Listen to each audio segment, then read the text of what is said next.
Looks like we got an update. GoToMeeting had an update because part of the console changed. Yeah, it wasn't acting right, so I downloaded it again. So what's news?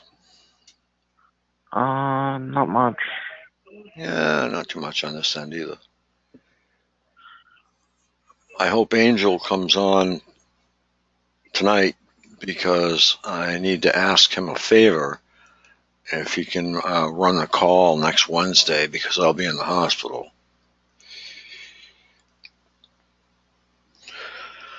Hold on, I have another call. Okay.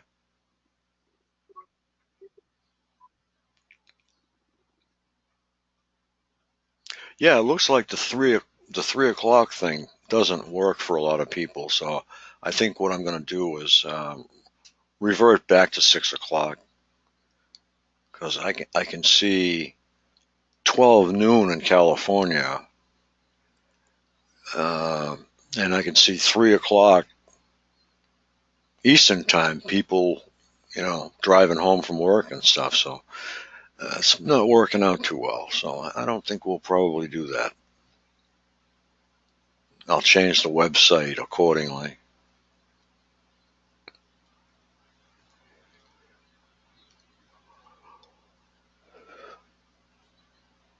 Meanwhile, we'll wait and see who shows up. Friday's usually a really good call because there's enough people to have a really good conversation, but it seems to be perp free for some reason. So we were getting a lot of perp action Wednesday.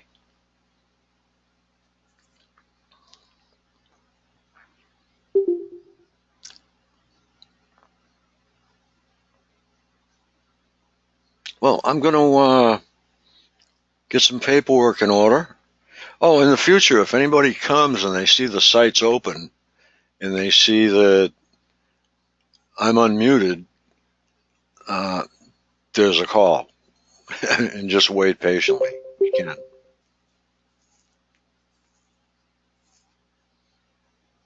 Okay. Hi, Hi, hi, Dan. I'm back. Hi, Donna.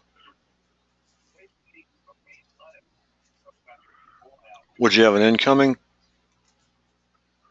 I'm back. I'm back. Okay. Well, I'll be with you folks.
Hello?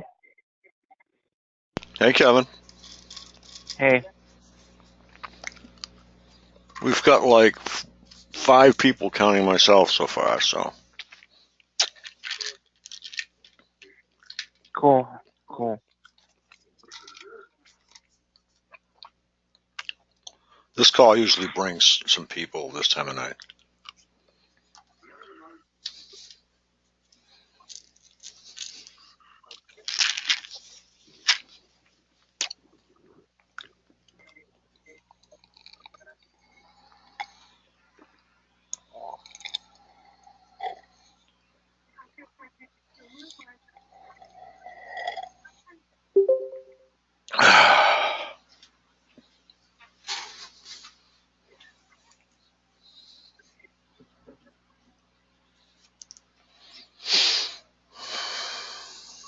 Well, good evening, everyone.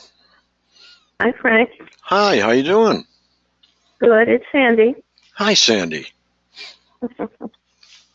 Yeah, people are starting. I think I'm going to stick with 6 o'clock instead of 3 o'clock in the afternoon. Because 6 o'clock seems to work better. Yeah, Mm-hmm. it's a short call. It's only 3 hours. I was just trying to add some time to it so that possibly catch some more people that had some different stories. If you switch the call around, different time of day, you get different people sometimes. But Right. it was an experiment.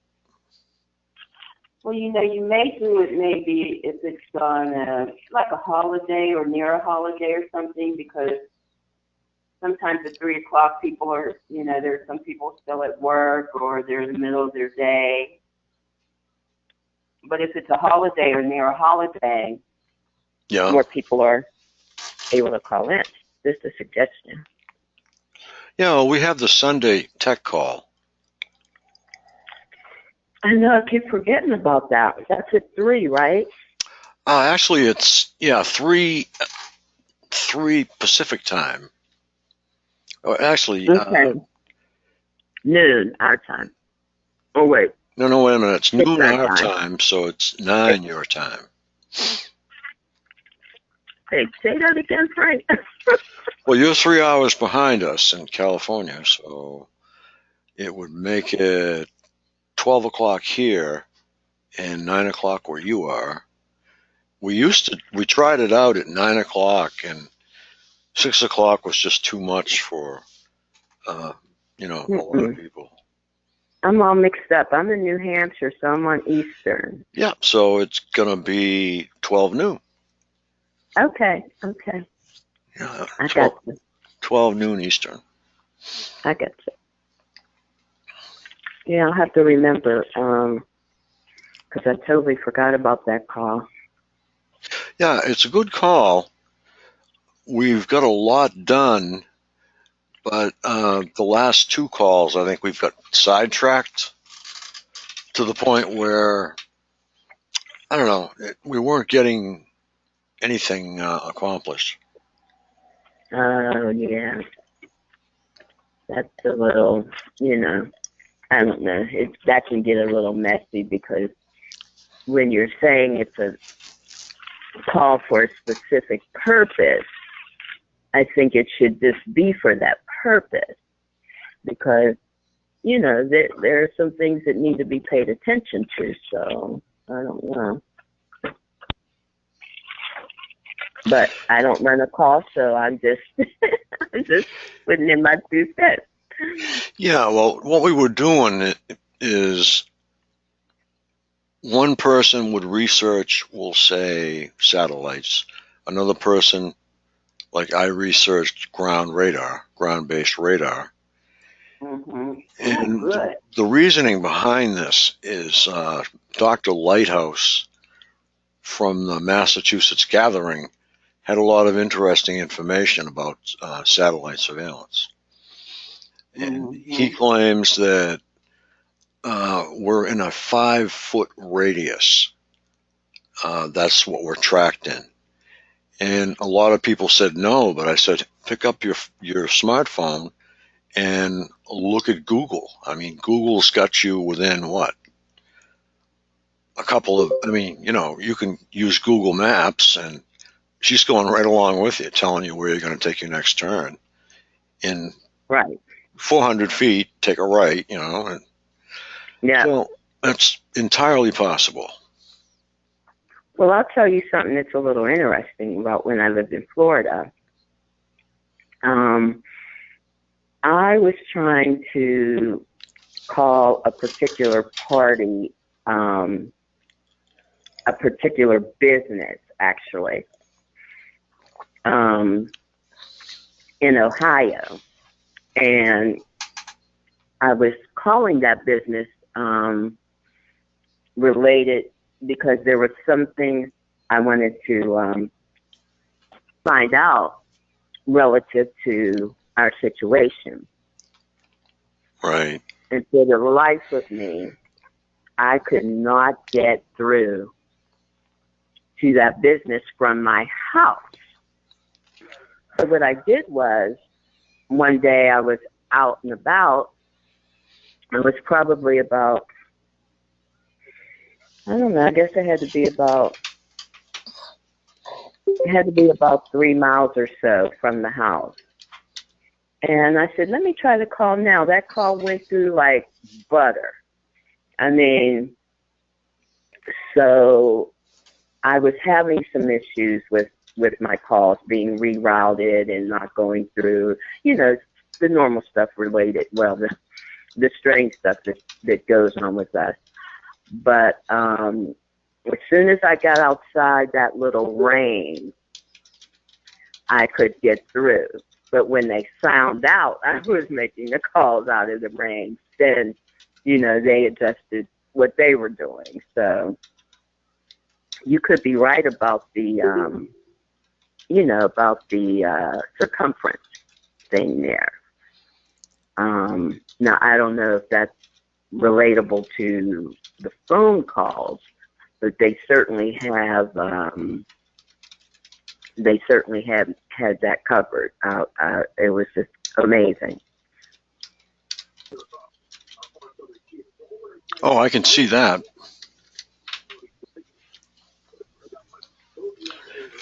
Well, the thing that gets me is it doesn't matter where you go. I keep stressing that. Like a lot of people, they have things happening like inside, we'll say, an upstairs apartment or something like that. Yeah. And I've never had that happen.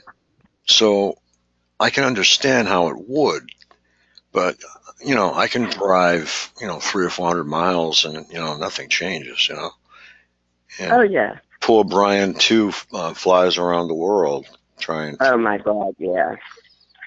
He needs to stop spending his money like that and use it for other purposes, because it really is. I mean, I've been hit in airplanes, so it just doesn't matter, where you are. But you know what? Something else I was looking at over the past couple of days about the litigation from Richard Kane. So, he put a lot of work into what he did. He actually was, from what I read from what he was saying about himself, with reference to his litigation, was that he either was some sort of attorney or had some type of training in the legal profession. And, I haven't gone through his whole file, or whatever you want to call it. But from the little bit that I have read thus far, he seemed to have a good idea of knowing the ins and outs of what he was doing and representing himself. But his case was dismissed because of the court didn't have the jurisdiction. Now, he filed his case in a federal court. And he filed it in the state where he was living. So I'm trying to now get some more information about how that whole jurisdiction thing goes, because I don't understand if he filed it in the state where he was living, in the county where he was living, how a federal court wouldn't have jurisdiction over. I think he filed it as sort of I'm not sure. I don't want to give some misinformation here, but obviously it's civil rights, it's human rights, that sort of thing. And he filed it as a civil, from what I could tell.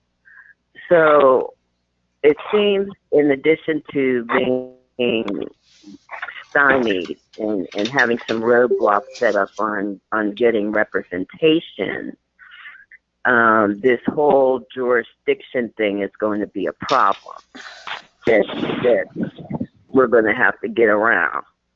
So, if somebody knows anything about that or has any ideas about it, that would be great.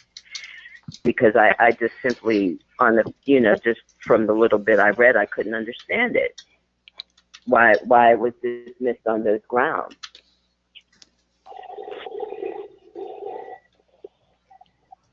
Yeah.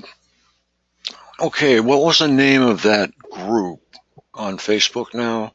Because I'm going to concentrate on possibly linking the two groups together so that we can accomplish something. Targeted Justice? Targeted Justice, right. I don't think they're on Facebook. I just think they have their own. It's like targetedjustice.com. Okay, all right. I don't know. They may be on Facebook. I'm not on Facebook at the moment. So they may be on them. They're on, I know they're on the internet, but I can't get them high. This is Vanetta from North Carolina. And I couldn't get them on Google, but when I went to DuckDuckGo, I pulled it up. Targeted Justice. All right, that's good to know. So it is a website then?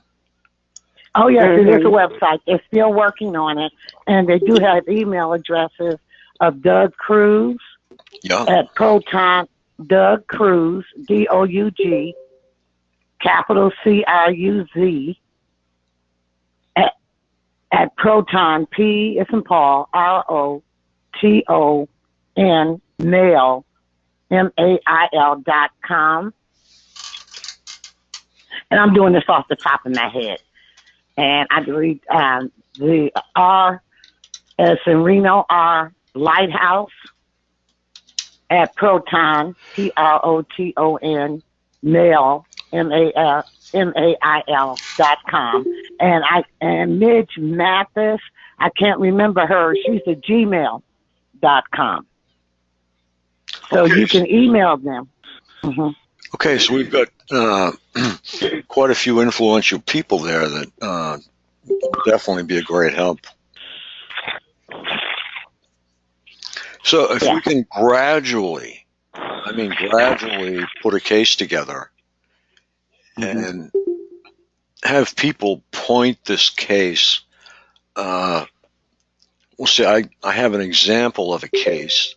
I can give you, actually, I can post a link to it in the chat room, which is not going to do you any good, apparently, because you have a phone. Yeah. But I can email you the link if you'd like. Okay. But it's a case that was brought before the court, and President Obama was even named. And we're not sure of the outcome, but the guy is under some kind of gag order, I guess, so they may have settled. So it's Frank, that's the case I was talking about. It's Rich. If you look it up, well, okay, so it's Richard L. Cain, C-A-I-N, versus the United States, but there's a PDF on it. When you look it up, I would be careful about downloading that PDF, because when I did it, and I started getting some crazy stuff on my phone, but that's the case I was talking about. He's an African-American male who filed this case, but when I looked further, and I'll have to get that website where it listed a bunch of different PI litigation. It said that his case was dismissed by the name of the judge. Her last name was G-E-E, I think, G-E-E. And it was dismissed because on the grounds that the court didn't have jurisdiction. And like I said, that seems so weird to me because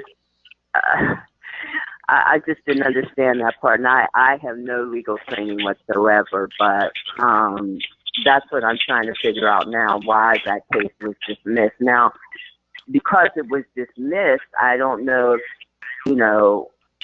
I don't know if he had some kind of settlement, gag order, or what. But that's all I've been able to find out so far. But his whole case is laid out in that PDF, and he presents a lot of good evidence. I mean, he's got the medical evidence, everything in there. Okay, the whole case from beginning to end is very shortly going to be in the chat room, and I can paste it. Email it to anyone who would like to have it. But, Frank, can you email me? This is Sherry from Cleveland. Sure. And my email address is my full name. It is Teresa, T-H-E-R-E-S-A. Yeah. Middle initial M as in Mary, Sullivan. Yeah. Sullivan @yahoo.com. I also wanted just to make to ask if I could say over your call that I started a Twitter account. Yes. Hashtag targeting is a hate crime. All one word, no spaces. So if everyone could at least, I'm a little nervous starting it, but I started it because last night on the phone there was a woman who was a known targeted individual who was live chatting with Dr. Robert Duncan, and I guess he was advising her what to do because she was in fear for her life, and Yes. they had overheard a very serious target on her, that she has a conscience on her life. So I started this targeting as a hate crime today because I was just so moved by her bravery. And a lot of us are so isolated that we don't have anyone that really knows what's going on, and we're all in different cities. And I'm afraid to come forward and say I'm a targeted individual, but I had to do it. Well, that's the safest way. Exactly.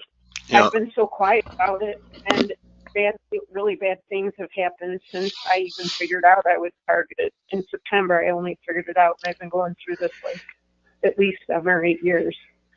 So it is a safe way of saying at least, this is what happened to me, and partially, you can't tell your full story, but this is what happened, and this is what goes on kind of as an everyday basis. But who really knows what everybody's situation is, because we don't all know if we're implanted or to the extent of our targeting or how the system even works or which program we're in. So if something happens to any of us, no one's really going to know. They're just going to say, oh, they had a heart attack.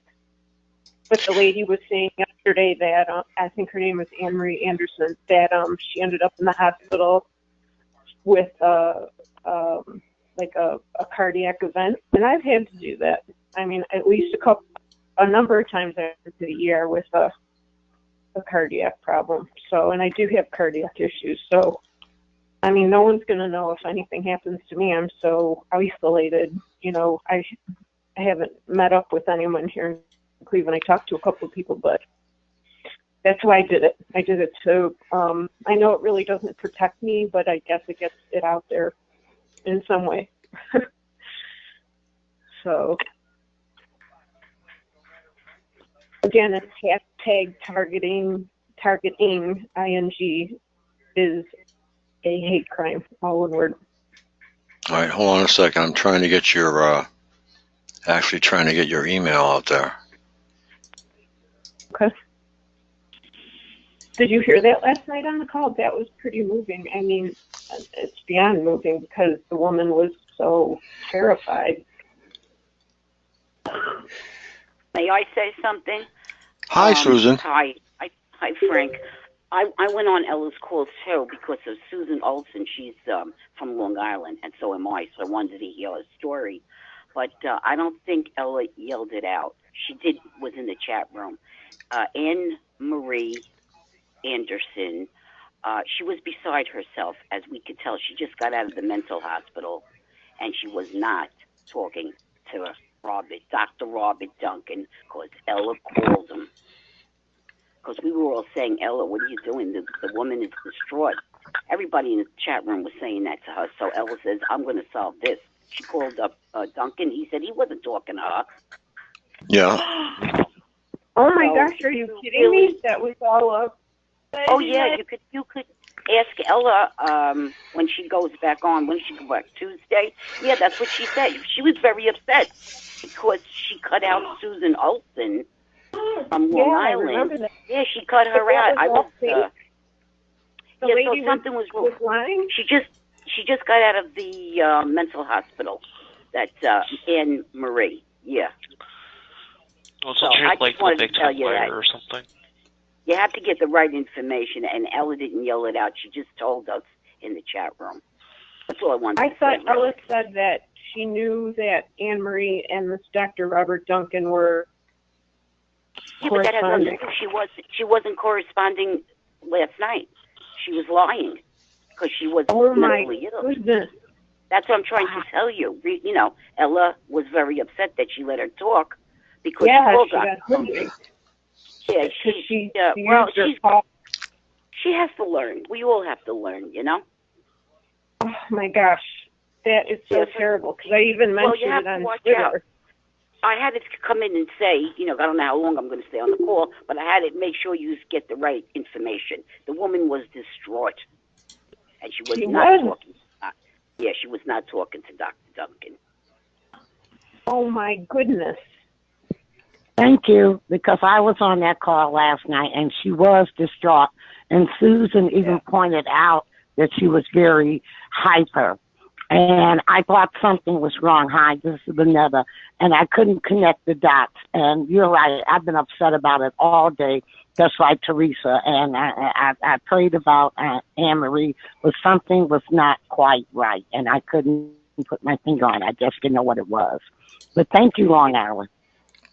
Thank you for correcting me. That's terrible. Thank you. You know, but I still, mentioned it in my Twitter. But still targeting, that's okay, because targeting is a hate crime. It is. So that's fine. Targeting is a hate crime. Yeah. I agree. Definitely. Yeah, definitely. So even though you did it because you were upset, they drove that woman to the mental hospital. That's horrible. You know, because of the harassment.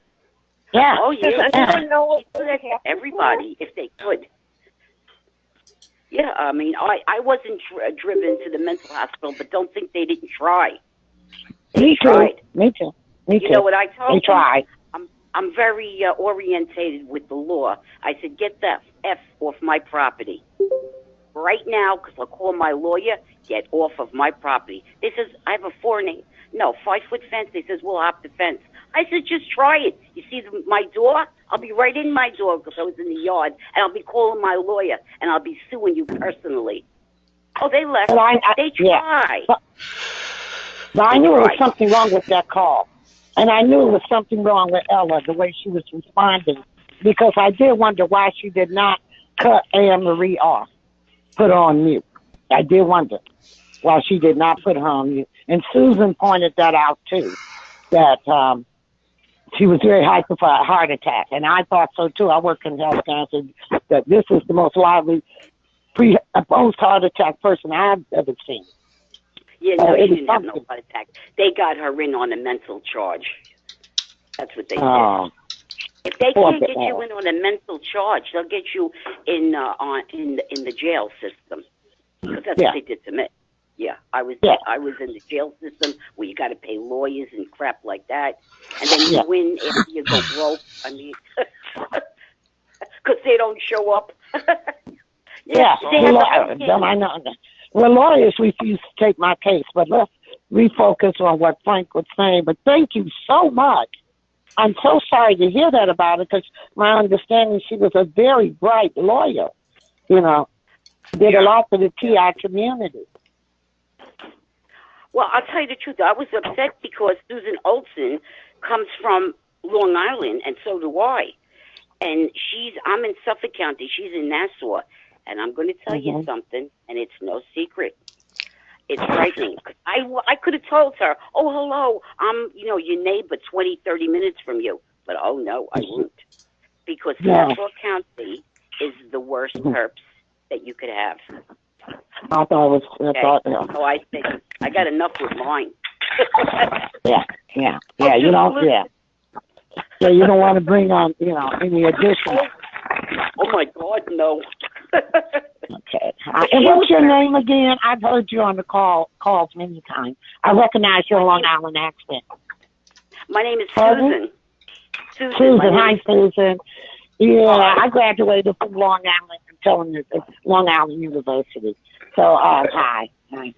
Oh. Yeah. And they dragged you into this disgusting program.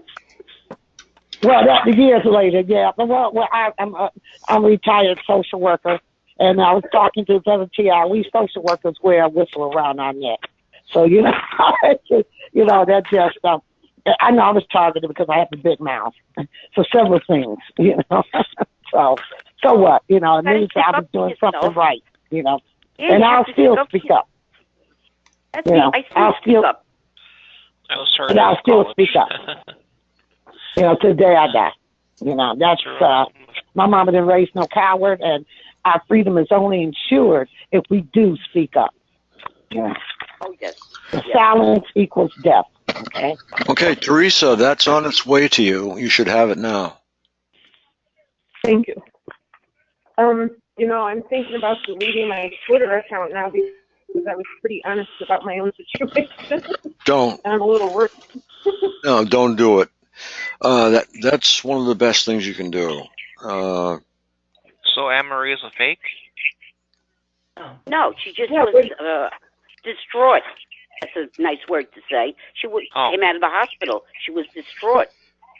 Oh. Yeah, but what do you think happened to her? Why would she get into that situation? Oh my God! They try to get everybody in the mental hospital. They could really experiment with you, and now you got a stigma. You're mentally disturbed. They tried that with me in the court system. That my lawyer was getting paid by me and getting paid by the perps, and he said, "Oh, you should go to the psychiatric in the court. What do you call them? The nut people." I said, "Okay, I will." And they set up an appointment. I went. I was honest with her. Not too honest now. Like, we can't go into too much of the electronic harassment because that makes you sound crazy. But I did tell her about what's happening with me with the guy across the street. Ryan Dyson is his name. He's the perp. And I was very, good. I said, I'm not going to lie. I'm going to tell you. And do you know she stuck up to me? She told my lawyer, that woman has got her marbles, all of them. She's not crazy. Yeah. So let me tell you, every which way they're going to try and get you. They call it the Baker Act. They try to get you I'm from Florida. That you're mentally ill. Because they experiment on you. Period. Yeah.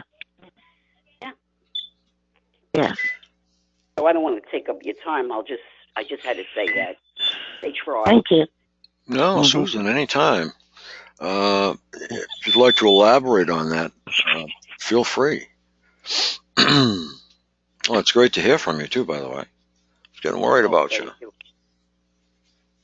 Well, you know me, I don't like to go on all of the calls all the time. It's not healthy for me. It's not. I try to get my mind away from targeting. And I'll go on YouTube. I mean, David Pilates. Oh, I just love to listen to him. It's missing people in the national park. It's been going I on. like that too. Yes. Yeah. Yes, I've been following him for years. 411, yes. Yeah. Yeah, I just love to listen to it. So that's what I've been doing, Love Frank. it. I've been trying to, I don't want to throw myself too much with the targeting stuff. I want to try to get away from it. Yeah. And I did. I did get away from it until last night. Mm-hmm. If I feel something like he touches me on the arm, the leg, it sets me off. It sets me to go into the nuts. So I put all my war stuff on, and now he got the best of me last night. He targeted me. Every time I would fall asleep, he'd hit my head. I doze off again, which I think he was making me go to sleep, and then he'd hit my stomach. This went on all night. So I'm back in the war game now. I'm back in. He dragged me. Dragged me right freaking back in. Oh, well, I had 2 weeks of okay. Yeah. Same here, Susan. My birthday was January 1st, and the perps knew it, and they targeted me December 31st. They hit me all night, and I hadn't been on calls in a couple of days. It brought me right back. I had a great birthday party. I did nothing to spoil my fun. My friends gave me a great party, and I went also out on December the 30th. They tried to scare me, and I went to the Kwanzaa party anyway. But because they're the joy stealers, So you have to have a life. Yeah, thank you. I'm glad I'm here another year to give them hell. And they're the joy stealers, but they're not going to steal my joy. But I'm glad you told us, because I was very upset about that call last night. I was very upset about. All right, can somebody fill me in on that, because I did not hear that call. And I was there too. Well, I went on because Susan Olson, like I told you, she's from Long Island, and she was on a roll. Oh, I wrote things down that she said, because I'm a big shielder. Now, I want to tell you something. She said she went to the airport to go to Florida. She has a house in Florida also, her and her husband, And she said she was exhausted. They kept her up, and she went into the metal pod. I said, oh, my God, let me write this down. She said when she went in it, she went right to sleep, and she didn't sleep in 2-3 days. So I said, oh, let me write this down. So I looked it up, and it's true. At the airports, they have this metal pod, and you pay $17 for an hour, or $79 for the whole 8 hours, and you go right to sleep. It puts you to sleep, and it's like you're locked in. It's metal. Oh, Yeah, so I looked it up, and they also said people are getting it for their office. The executives, they're getting it for their office. And how big are? Yeah, I wonder how much it is. Yeah, could somebody fill me in on the call that I missed last evening as to what happened and what prompted this woman to say what she did? Oh, Anne Marie you're talking about? Yes. Well, she went nuts. She just come out of the nut house, and she was rattling on, and Ella she said it was an emergency. She was getting killed. So Ella got scared and said, okay, I'm going to interrupt Susan Olson from Long Island, and Susan, just stay on and let this girl talk. She rattled on like, I'm talking to Robert Duncan. Yeah, I'm talking to Robert Duncan, and she's rattling on like a loony bin. So the targets that have been targeted for a long time, like myself, we're in the chat room saying, Ella, she's having a little breakdown. You shouldn't let her on. Like, cool. But no, Ella let her on, and she just rattled on. She didn't say anything that was worth anything. Okay? And then Ella started picking up on it and called Dr. Duncan. And he said, I'm not talking to her. I know her, but I'm not talking to her. Every other word is, oh, Doctor, I got Dr. Duncan on the phone. Yeah, I got him on the phone. He told me to do this. Now, you know that's crazy shit. So that was it. Then after an hour of wasting everybody's time, and then Susan Olsen came back, and everything was different. She didn't go to where she left off. And I found, I was annoyed because she has a lot of information, and that got wasted. So that was it. You didn't miss nothing. Okay, well, I'm going to see if I can get Susan Olsen on here. Probably not this coming Wednesday, because Angel will be taking this call for next Wednesday. And I'll be in the hospital for a couple days, and then I'll be recovering for about a week. But I think I can lie in bed probably and take the calls because I don't like to miss anything. And so when are you going for the operation? Tuesday. Wednesday? Tuesday. Oh, Tuesday. Yep. So Wednesday morning, I will probably be in tough shape, or maybe not. I don't know. Well, you got to relax. Oh yeah, I'm not worried about it. I worry about you guys more than just about anything. No, we'll be okay. I love you all. You know that. We love you too, Frank. I know that too. You'll be fine. We all got to think of ourselves when it comes time to have a little operation. Yeah. Got to get through it. Yep. Hello, everyone. It's Bird Topaz. Hi, Frank. How is everybody? Oh, great. Hi, Bird. It's great to hear from you. Yeah, sorry I've been so quiet. This cold weather has a habit of just making me really introverted a little bit. So I can be on for about 50 minutes. I thought I'd poke my nose up and have a listen. All right, what was the topic? Sorry to be intrusive or anything, but what's the topic for tonight? We were just discussing Ella's call, and we have a new target on here. She's not a new target, but she's definitely new to the program. And her name is Teresa. And Hi, Teresa. Hi, Teresa. Yeah, and she's... Hi, Teresa. Go ahead.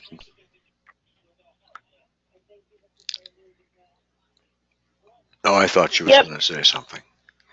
But she's kind of shaky because she's just starting to realize that, that she's got to start speaking out and joining, some groups and joining some calls so that she can be in the limelight a little bit, and that's the safest place to be. Yeah. The more, also the emotional support. Yeah, the information is definitely important. And I will, you have my email address if there are any questions that you might have. I saw that you sent me an email. If you have any questions at all, I will answer them at length. And either I can talk to you on the phone or I'll just email you back the answers to the questions. And I have a new email address that I'm going to start using. And that is frank@targetedmassachusetts.org. Wait a minute. Okay.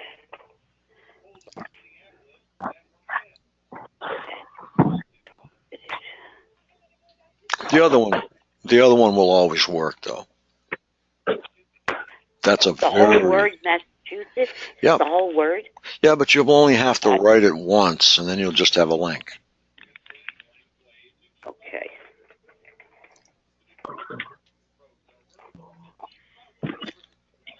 Frank, just to address what you just said, I don't know, is speaking out they'll save this place? I'm beginning to think not, because what happened to that woman yesterday. I was only responding because I thought, you know what if something like that happens to me? That Well, you're walking around and someone's like targeting you. you got to put the what ifs away and just realize that you have a new family that you can lean on. And I'm available 24/7. Who's doing their laundry? No, I'm sorry. That was me rattling off groceries. I apologize. That was me. Oh, okay, I didn't think so. I'm cleaning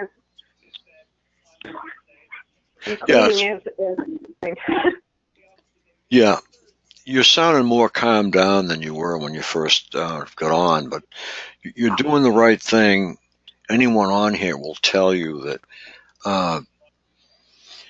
you can learn a lot here, and after a while, you'll contribute here a lot. Your own experiences, your own countermeasures, if you have any, your own thoughts on what is happening. Because the more people that we get accounts from, the more correlations we can make. And it's sort of like, go ahead.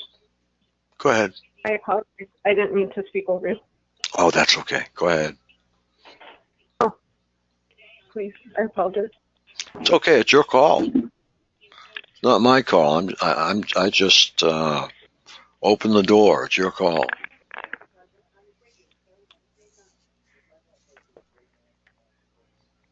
Come on, Teresa. No, I agree with you. Like when you are first trying to figure out like why are people, in the same color car, or people hounding me at the store, or following me when I'm walking late at night. Right, you're obviously a little upset and you're trying to figure it out.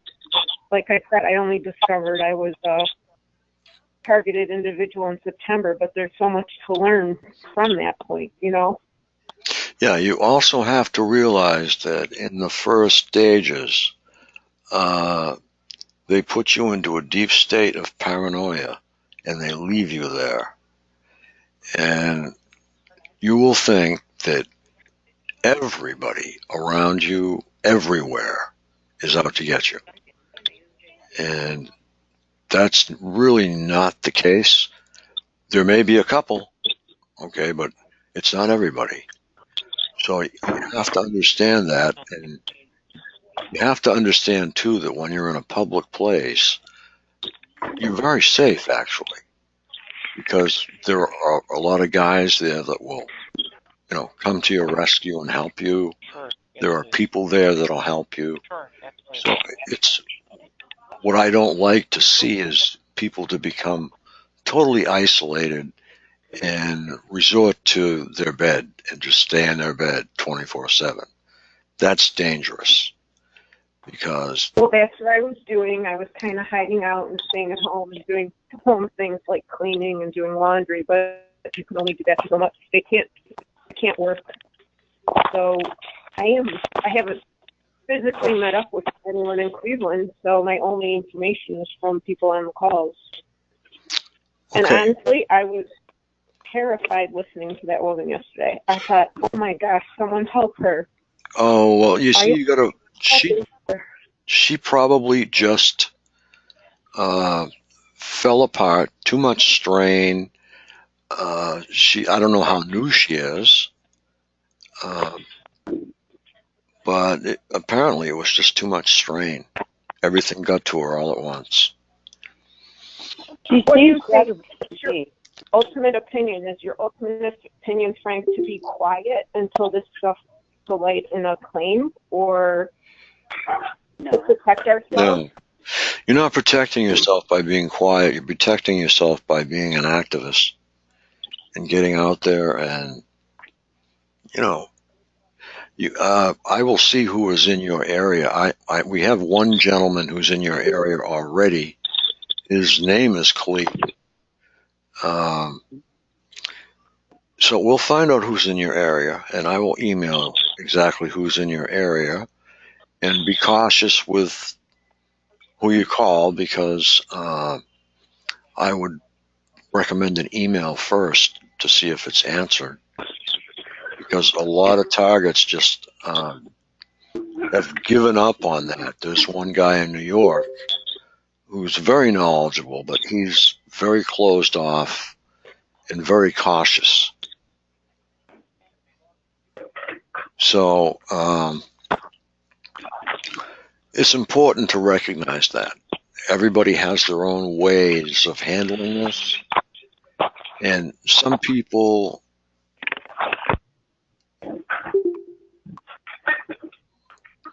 okay. That noise disappeared. I was just gonna mute that individual for a second. It didn't disappear, it's still going. Is it?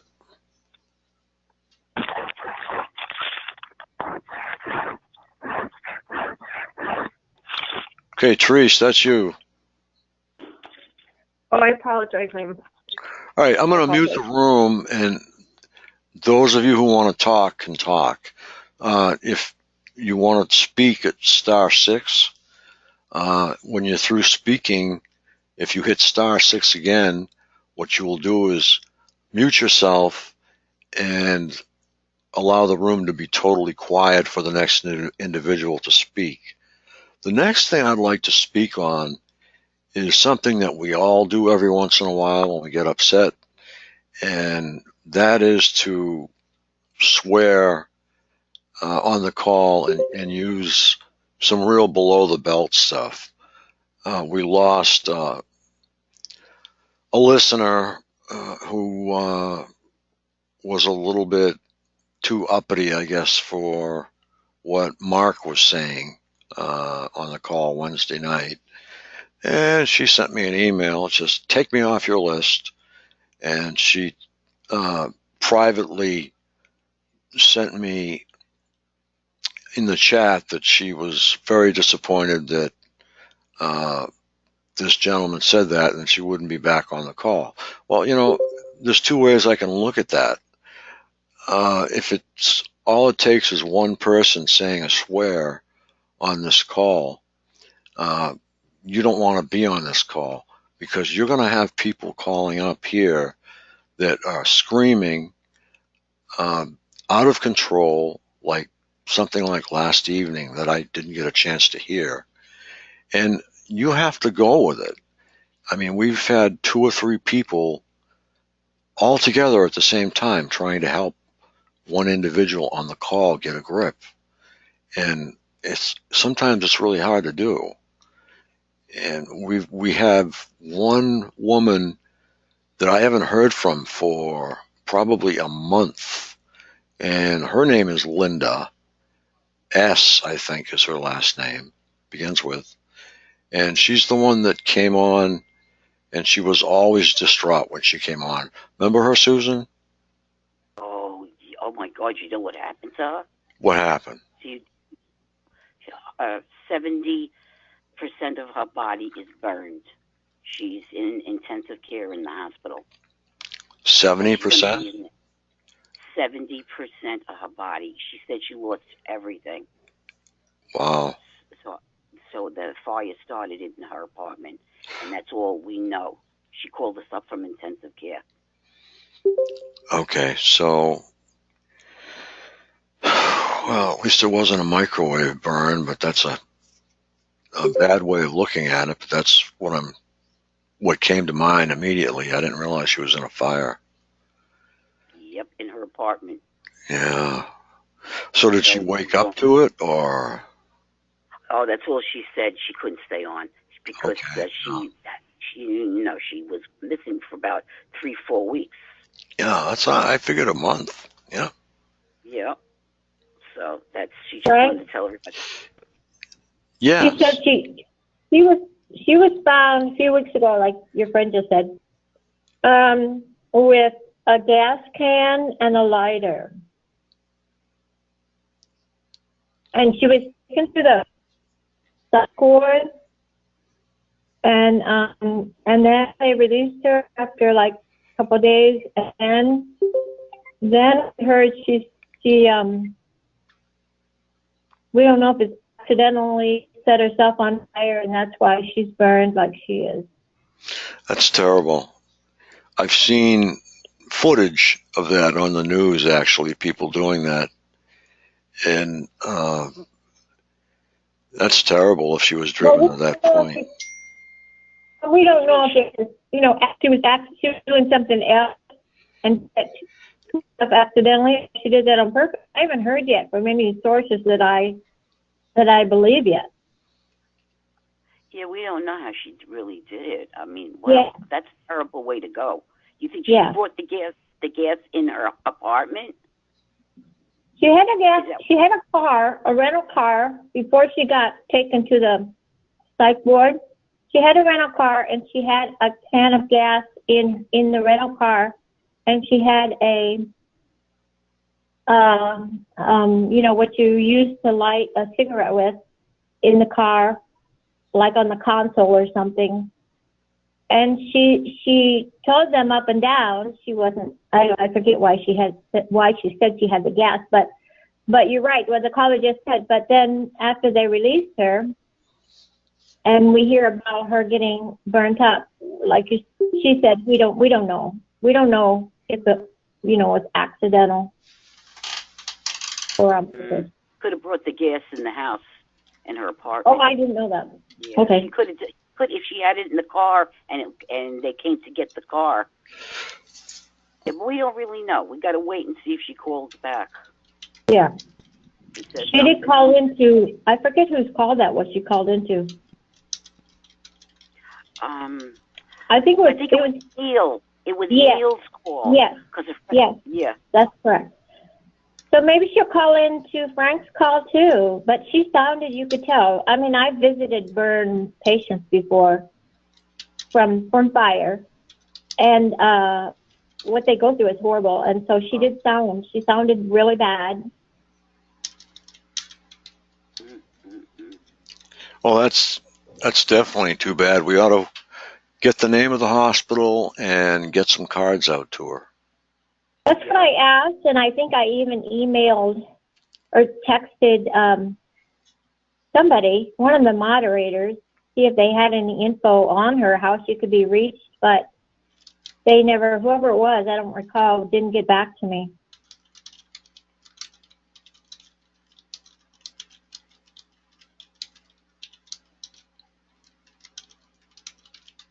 Well, we got plenty of time because she said she was going to be in there for 2 years. That's what the doctors told her.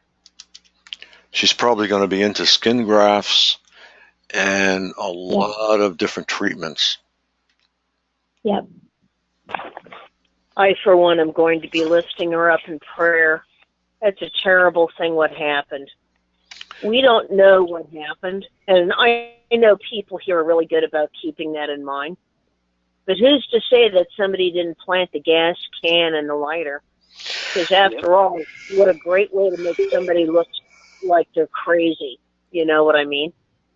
Cause a fire inside the apartment and then trying to frame her for self-immolation. That'd be a great way to get somebody institutionalized. Sorry, I just had to put that out there. I agree. This is Vanetta. I agree. When you said it was a gas can in her car, it was easy to put the gas can in her apartment after she was sleeping, because we all know how they come in and hit us after we're sleeping and put a lighter in there. So we're not sure that she set herself afire. I just don't believe it. I find that very hard to believe. Oh, yeah. Exactly. I agree. I don't think she did that at all. No. I find that very difficult to believe, because most people are fighting for their life, She told us herself about how she had acquired the gas can that she had in the rental car. Mm-hmm. She already relayed the story to us. I can't remember how she happened to go get it, but she did go get the one that was in the rental car. She did go get it herself. Okay. But also it's possible that the fumes from the gas was in the apartment. It wasn't ventilated. And she could have struck a match to light a candle or anything, and it would have started to fire too. That's a possibility. So I'm going to keep that in mind. because she's going to be in a great deal of pain, and she needs our love. She does, and she needs our prayers. Definitely. Yeah, I think a burn is probably one of the worst things that you can get. It just does not go away. And then there's the risk of infection continually. Mm-hmm. And there'll be skin grafts after skin graft. Some of them fail. Yeah, that's going to be terrible. Poor woman. So she needs our love. And that's also why it's important that we stay in contact with the moderators and why we come on the line, because we are isolated. And so someone, because I had heard someone on another call ask if anybody had seen Linda. I was on another call because they hadn't heard from her in a couple of weeks. And they were saying she was in New York. So it's very important that we all stay in communication with one another because we are isolated. And so if someone turns up missing, that one of us or two of us will take that extra effort and try to connect. And thank goodness Linda called in to Neil to make that connection. That's another important reason for us to connect and come on these calls, because we are a family, I try to tell people when your family will turn their back on you. Your children will turn their back on you. Mm-hmm. Everyone, siblings, will turn their back on you, and because they don't understand it. But I do have some interesting news today. On our new site, I posted a car that Nissan just came out with that is reading your thoughts to determine your mood for whatever reason. But I just posted that. Well, our site's only 4 pages long, and it's rickety, but it's taking shape. It takes a while to get one. What's the name of your site? The name of your site? TargetedMassachusetts.org. I put it up on Christmas Day. Okay. So I wanted a real good anniversary, so I put it up on Christmas Day. That's great. Targeted Massachusetts.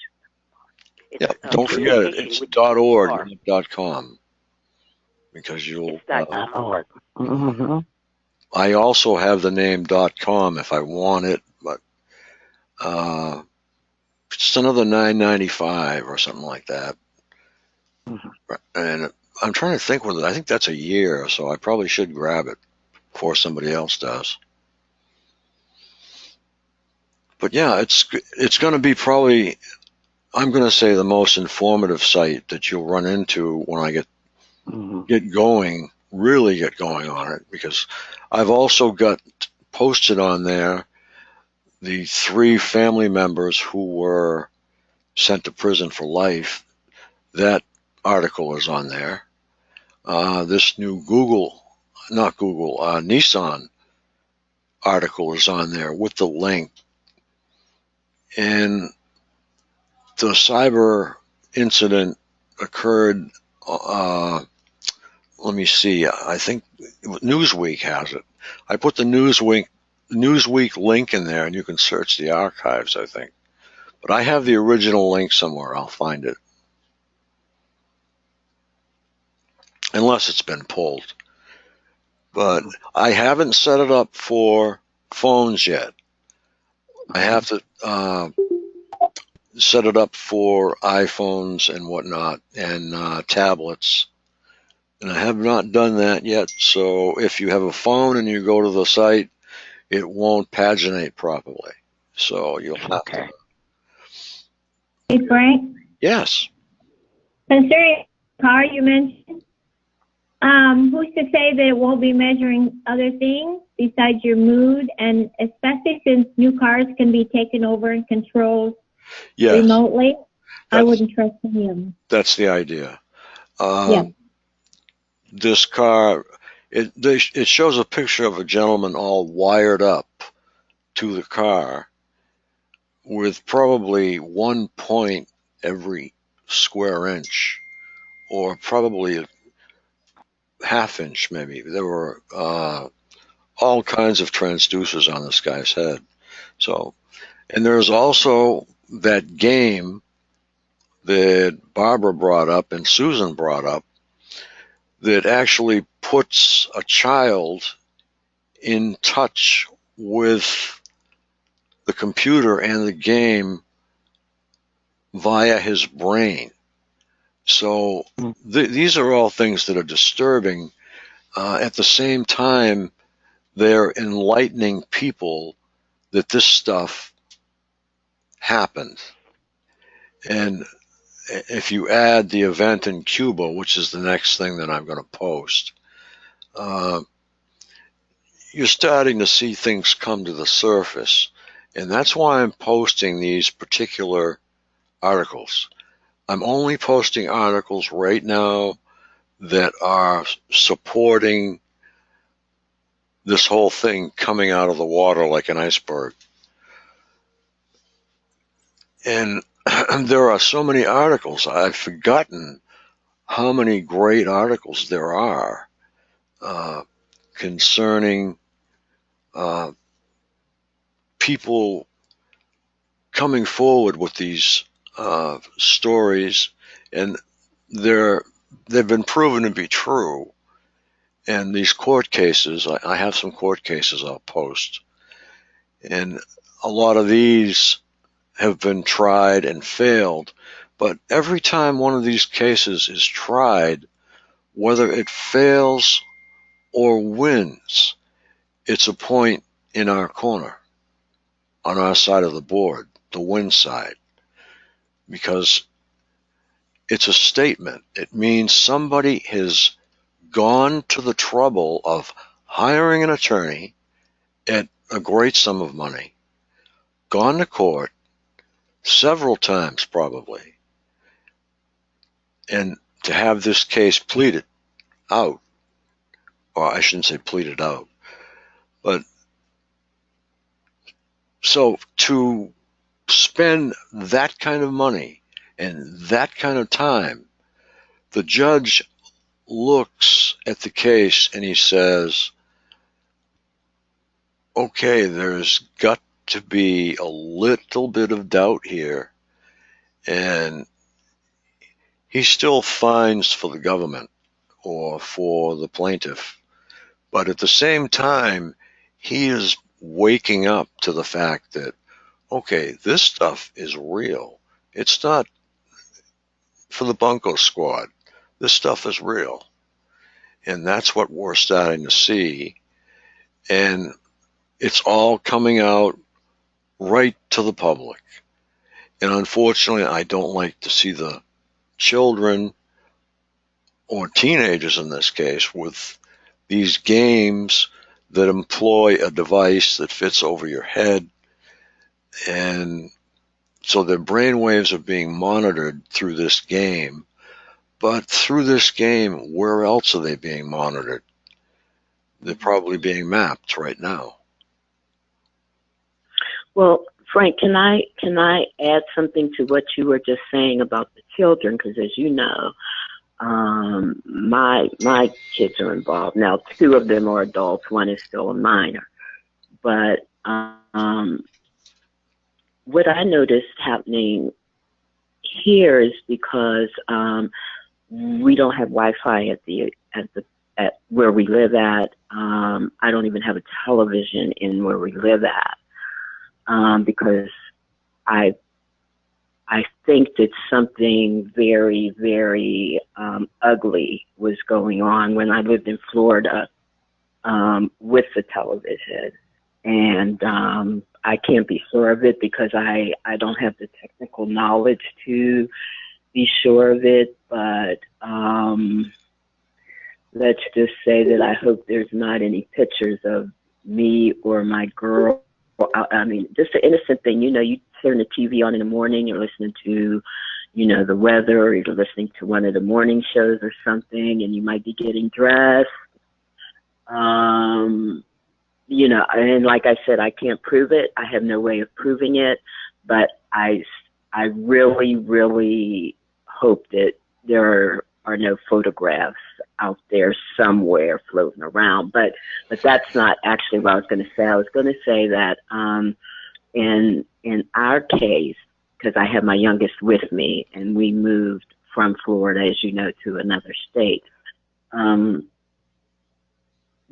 get signaling. The taps on the appliances, on the heating source, like the radiator, those sorts of things, and it only used to happen when I was by myself, but now it's happening when my daughter's also around and she can hear it, but she doesn't at this point associate it with anything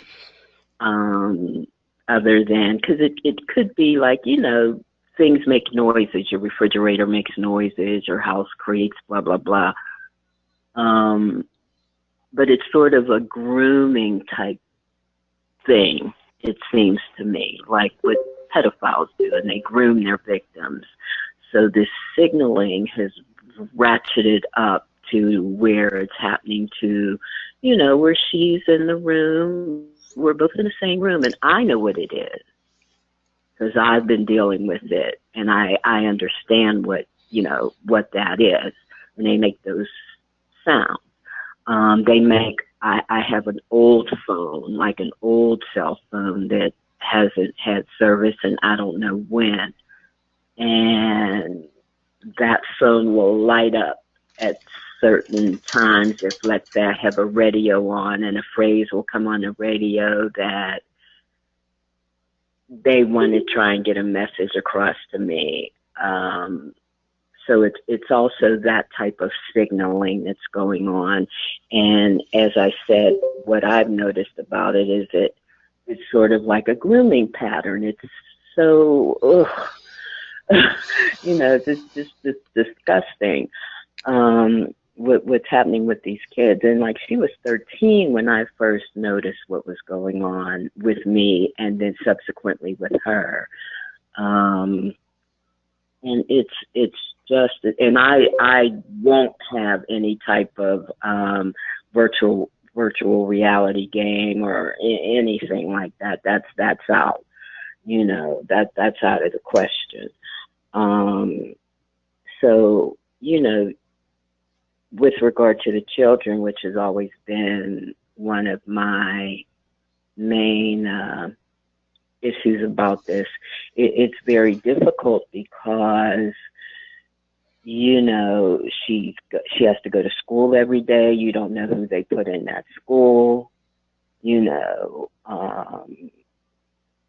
can't keep them locked up in the house, and so as hard as it has been, I have just, tried to let her do what she needs to do.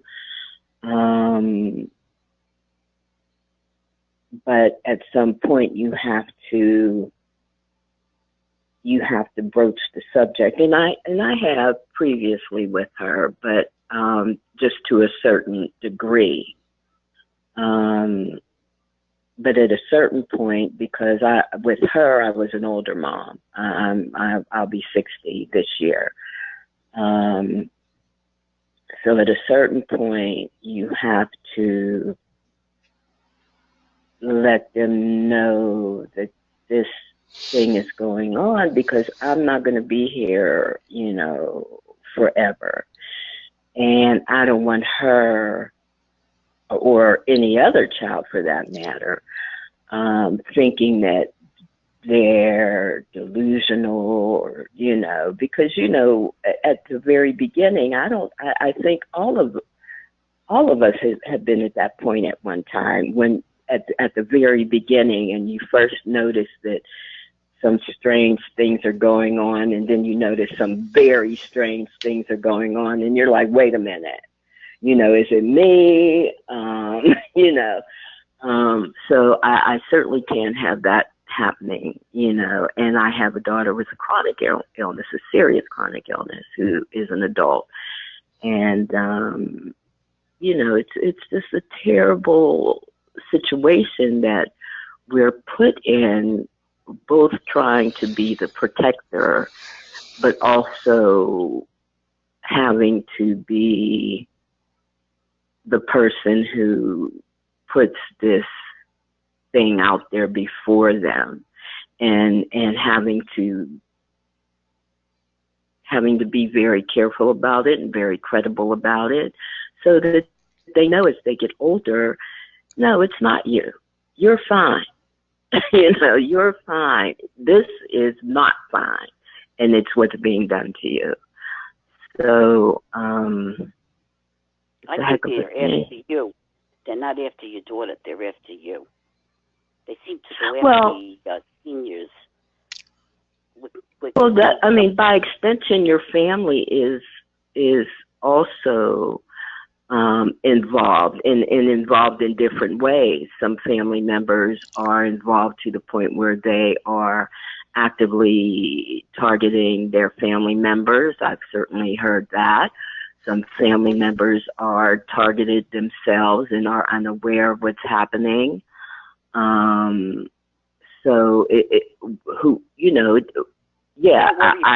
may be after me, but yeah, let her live her life until you see, or she tells you different. That's my motto. Everybody should live their life. Well, I've already seen it. Oh, cool. Yeah, I've already seen it. I mean, I've already seen that. I have photographs of it, the whole nine. So anyway, that's all I'm going to say about that. About the TV, yeah, they can see you through the TV. Mm-hmm. Yeah, that's a known fact. I wouldn't let it bother you. Don't let it bother you. If you do research, maybe you could stop it.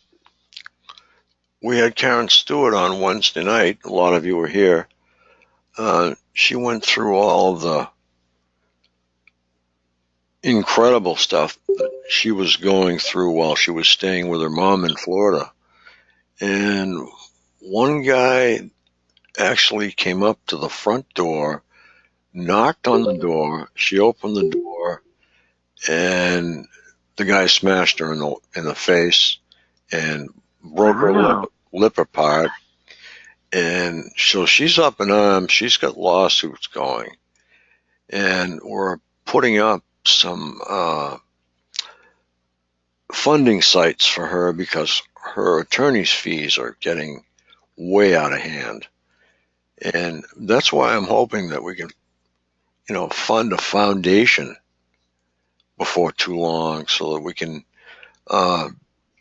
put it in high interest bearing accounts and start a real foundation so that we can help people. Hey, Frank. Yeah. Frank. Hi. Hi. This is Barbara. Hi. How you doing, Barbara? I'm out in the boonies. My grandson bought a truck. Yeah. And I'm out here shoveling snow trying to get his truck unstuck. Okay. In the freezing cold. I want to kill him. Yeah, I bet you do. Just be careful. Oh, no. Don't get yourself all worn out now. Pace yourself. No, but I'm telling you, these kids don't have the brains they were born with. He's sitting in his truck. He's stuck. And I think that's him calling me. Mm-hmm. And he's got all the snow in front of him and all the snow in back of him, and I'm like, you gotta shovel it out. Yeah. Barbara, can you hear me? Hang on, that's him on the other line. If he's in a truck, even if you have to use snow, you have to weight down the rear of the truck. Put whatever you can in the bed of the truck. Put some weight back there for those tires. Yeah. I come from snow country. Listen, I'll talk to you guys when I get home. All right.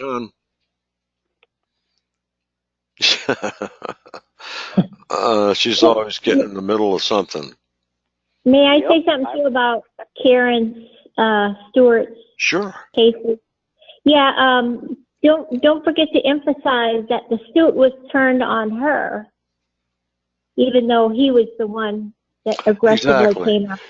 Yeah, well, she was actually not the suit so much, but she was physically detained and shackled and taken away. And if you see a man standing there and a woman bleeding, and you're a police officer, you have a conclusion, but you're obligated to hear both sides. But 9 times out of 10, the guy's going to jail. And Well, and that's why I thought she said this. She was told that they're suing her. Yeah. He's suing her. Well, Suing her? Yes. She also has another suit going on with her former employers. So that one should be very interesting too. Frank, she copped a plea. Her lawyer, that's how we say it out here. Yeah. Made a deal. Yeah. So the case is over. Right. But you're saying now that he's suing her? I didn't say that. Yeah, no, I think that's what I heard her say. I listened to her a couple times. Yeah, she is out of there, and I think she's probably resting and thinking what she should do next and getting advice from her attorney and finding out which way she should proceed. I think she wants to go after the whole ball of wax down there eventually, because it's just crooked. I mean, all the cousins are in the sheriff's department, and it's just like Andy of Mayberry, only everybody's got a badge, you know. Florida, and especially Jacksonville. Yeah, Jacksonville. Jacksonville, Florida. The police in Jacksonville. So many of their officers have been arrested, gone to prison. I mean, at one point years ago, they actually had a ring down there of officers who were basically ripping off the dope dealers, and it was just a mess down there. I mean, even recently they've had cases of officers down there who are just, what they were doing was just outrageous. I mean, year after year after year. One year they caught an officer with, I think it came to like a couple of $100,000 in cash and in checks in his desk at work. They had like crime scene tape up around his desk at work, because these were monies that were supposed to be used for, I don't know what, I forget, but it was so bad down there. I mean, I just feel like they just had really an open secret criminal enterprise down there at one point. Now, I haven't lived down there in, like about 3 years now, but they had it locked down there. Yeah, there's a lot of stuff going on. Fortunately, most of it is starting to turn good. Now, situations like Anne Marie had last night, we should be in touch with her to try and get her back on the tracks, because she's definitely derailed. I don't know what happened after last night, but somebody should actually find out. But she shouldn't be actually saying that she's speaking with Robert Duncan when she's not. That's definitely. You don't think he was? I heard they were friends. Well, I guess Ella called him. Ella called him. So. Oh, and you don't think he was sending those relays to her as she was speaking? No, she was having V2K because the chat room, we were all intelligent in there, and and Kyle picked up on it, and he said, "Ella, I think she's talking about V2K," and she wouldn't admit it. Yeah, she was. Huh. She was beside herself. She said she went to pick up her medication because she just got out of the hospital. The psych ward. Yeah. So I think she'll calm down, Frank. She'll take her medication. She'll calm down. We Yeah. all go through crazy stuff. So, we usually come back. Okay. Can I just say one thing before... Go ahead, Susan, because I'm going to go get a large mug of coffee and come back. Okay. So, it's to that girl, Terry. Okay, hold on. Girl, Terry. Okay, Terry, if you're listening, *6, I have to tell you this because it's on my mind. Because you're new. Don't open the door. They're going to play games with you and knock at the door. Don't open the door. Why do you say that? What does that mean? Well, let me tell you. This is we all know this when you Terry open the door.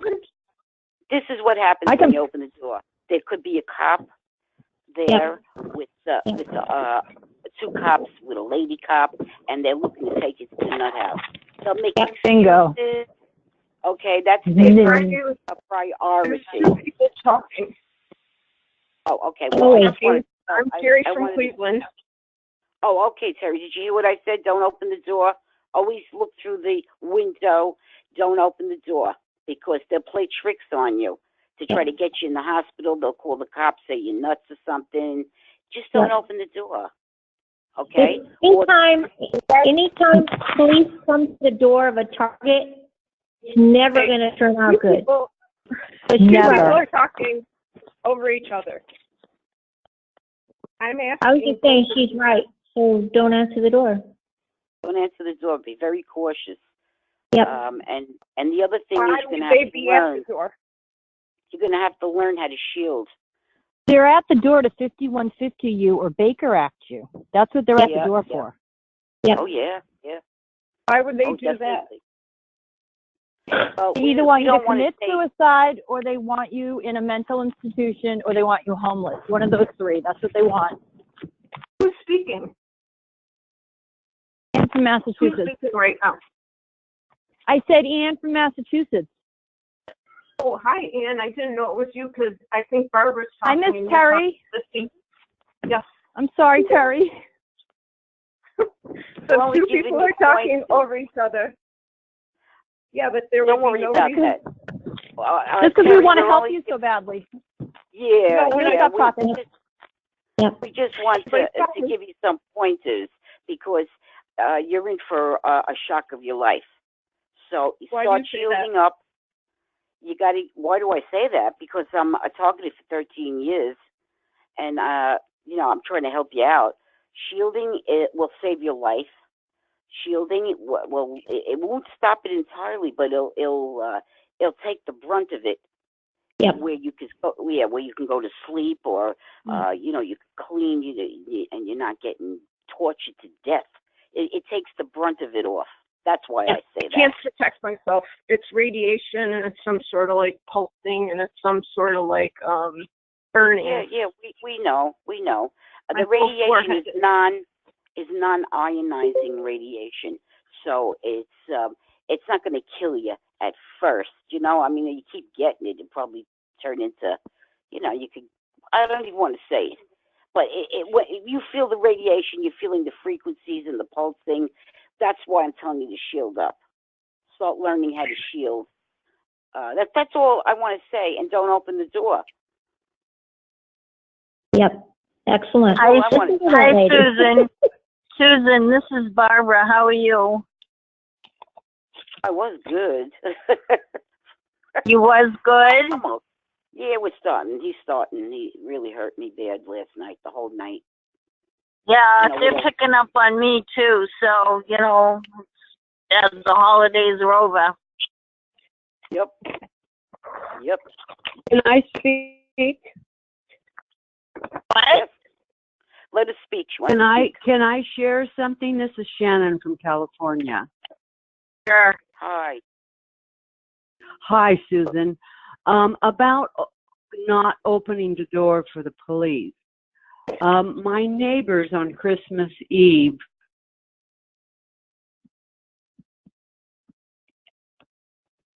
Hello? Can I? Hello? Hello?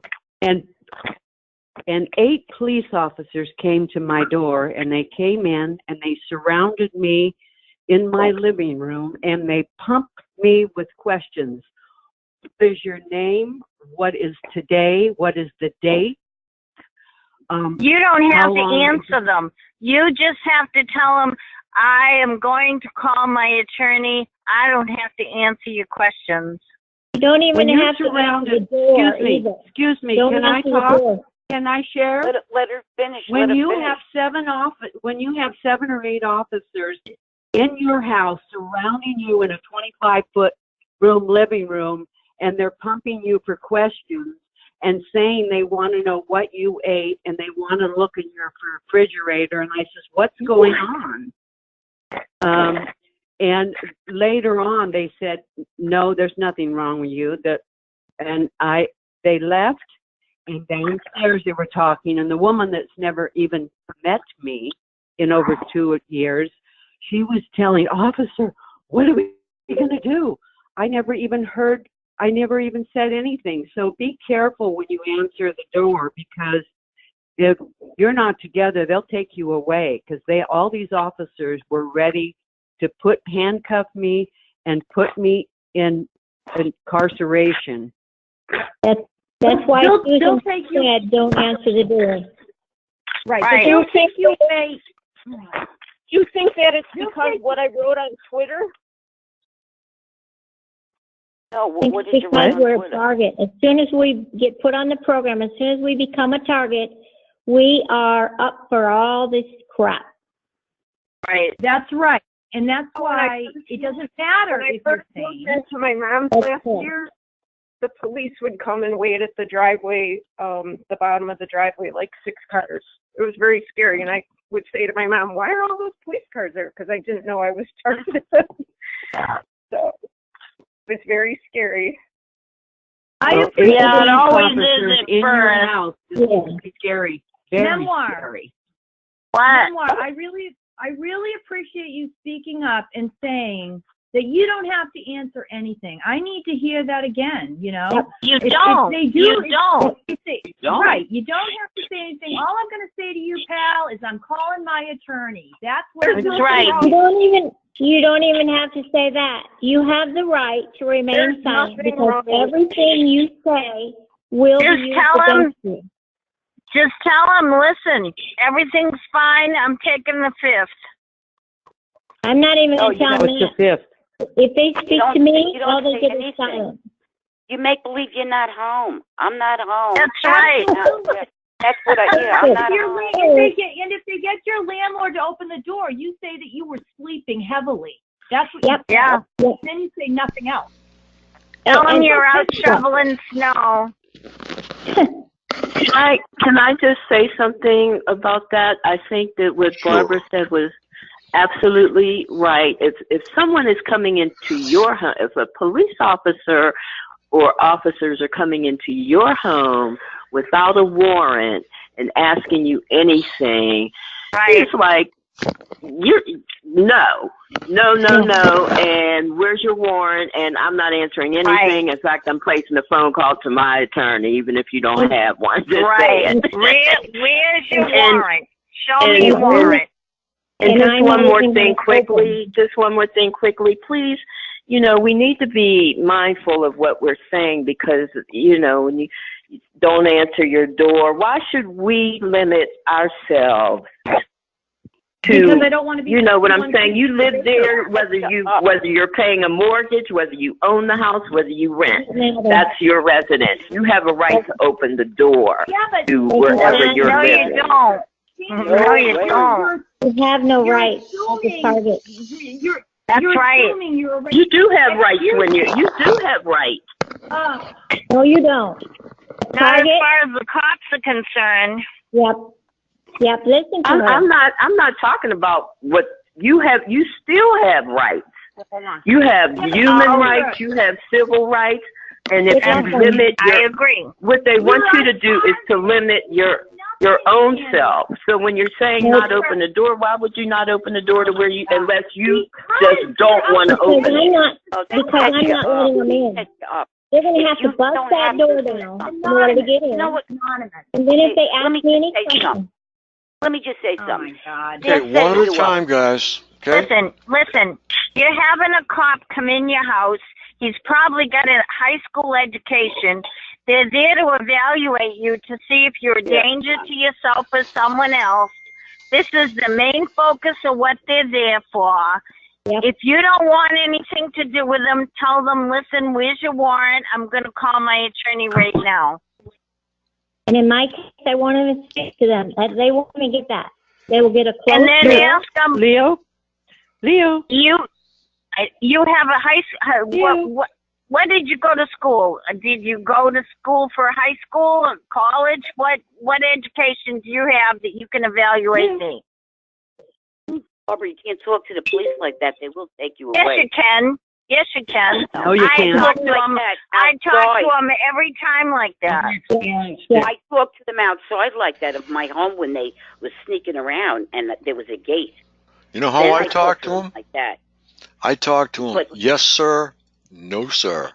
I Until don't I get talk to know them them. like that at all. I hate the son of a bitches, and I want him to know it.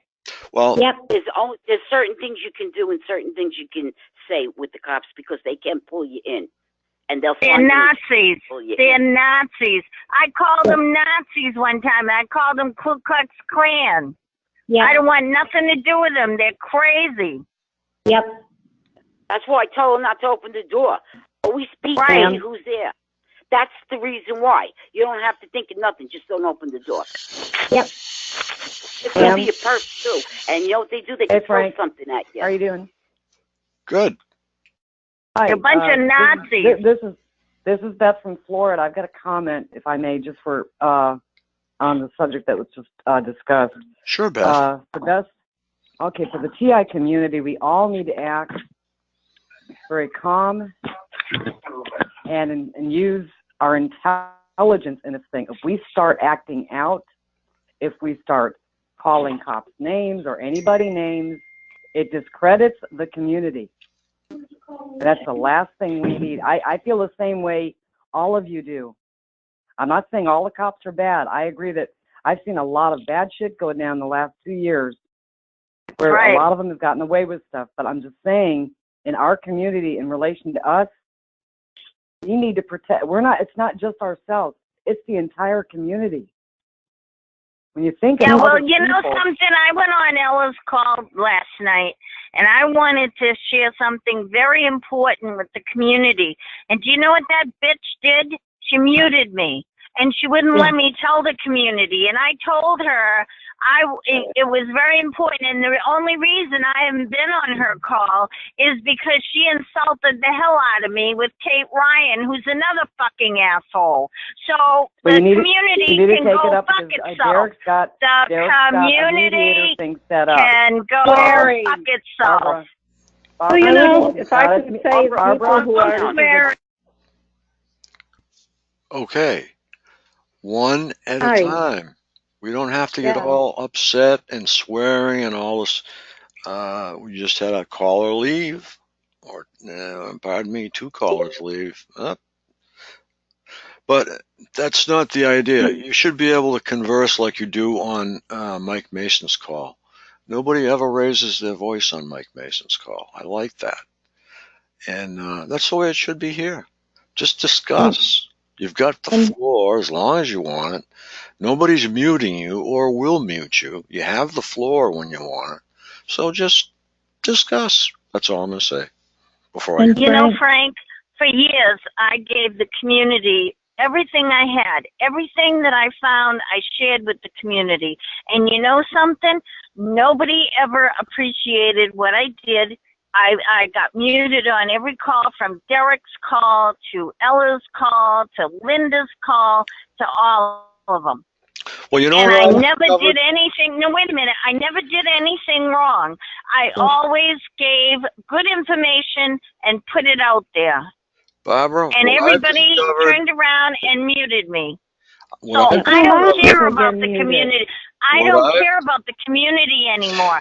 They can go jump off a bridge, as far as I'm what I was going concerned. to tell you, Barb, is you brought a lot of really good information to this call, and You bet. you're a really good person, and nobody here is going to mute you. All I'm asking is Well, one at a time. That's all.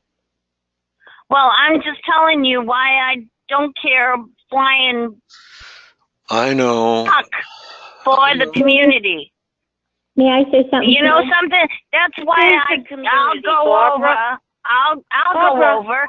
Now wait a minute. I'll go over and I'll share the information I have with you, Frank, and I'll share it with Romola and Catherine Horton and Karen Stewart and Melissa Black, because they appreciate everything that I've done and everything I give them. Ella acts like I'm this. I mean, she got mad at me because I told her she shouldn't be talking or on an interview with the interviewer talking about aliens. That's why she got mad at me. I said that this credits all of us.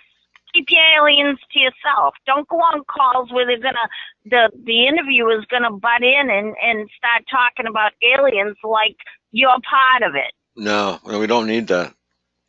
Right. That'll take us right down, because we're having a real hard time proving our own case. We don't need to start looking for little green men, too. If they couple us with the green men, we're done. So, Well, you know what Ella did to me? I went on her call and I said to her, Ella, I'd like to speak. I'd like to speak. Can you unmute me?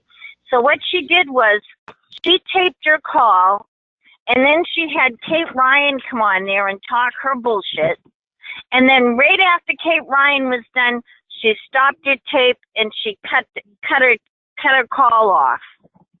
And I had asked her about 5 times if I could go on a call and talk. And I said, you know, you insulted me. I said that was, and they did it on purpose, because Ella knows that I don't care for Kate Ryan. I think she's never mind what I think she is. Yeah, you shouldn't do that. Barbara? You know, she insulted me, Barbara. and I'm not going to do it anymore. I'm not going to put up with it anymore. Okay, Barbara? but calm down. We were having a civil talk about not opening the door, and you're talking about Ella. You're off topic. I know. I'm sorry. You're hurt, That's and between you're pissed you off. and Ella. That's what it is. Yeah, let's stay on topic. I'm sorry. I'm that happened. sorry. That's between you and Ella. And Well, I may really appreciate Frank, Sue from New York, Barbara from Massachusetts, Memoir, and I really appreciate Beth. Thank you all for all your information.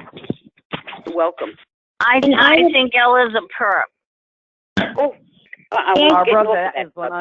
Barbara, that was uncalled for. No, it wasn't. Barbara, this Okay, is Barbara, not- shut up. joking, Barbara? She's a new host. I think Ella's She a doesn't perp. know Barbara, it. We don't want to you hear need that. to stop name This is calling. This is a targeted call. Barbara, how We're all old are you? targets. Barbara, how old are you? None of your business. What I'm saying is, this is a mature adult discussion. Really? Not Really? if you have- Do you know how many if you have a- years that I've if gone you have on a these problem with calls? somebody, you direct it at them. Do You don't you- go around telling. No, you're wait not a minute. listening Don't either. lecture me. You're not Don't listening. lecture You're me. not listening. Don't. You're That's not right. listening. I'm not.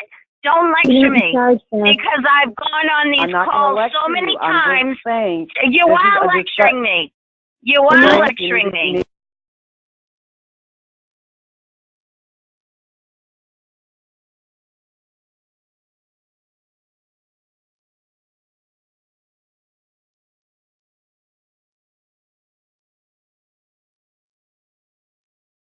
Frank, why Don't are ever you lecture muting me. me? Don't ever lecture me.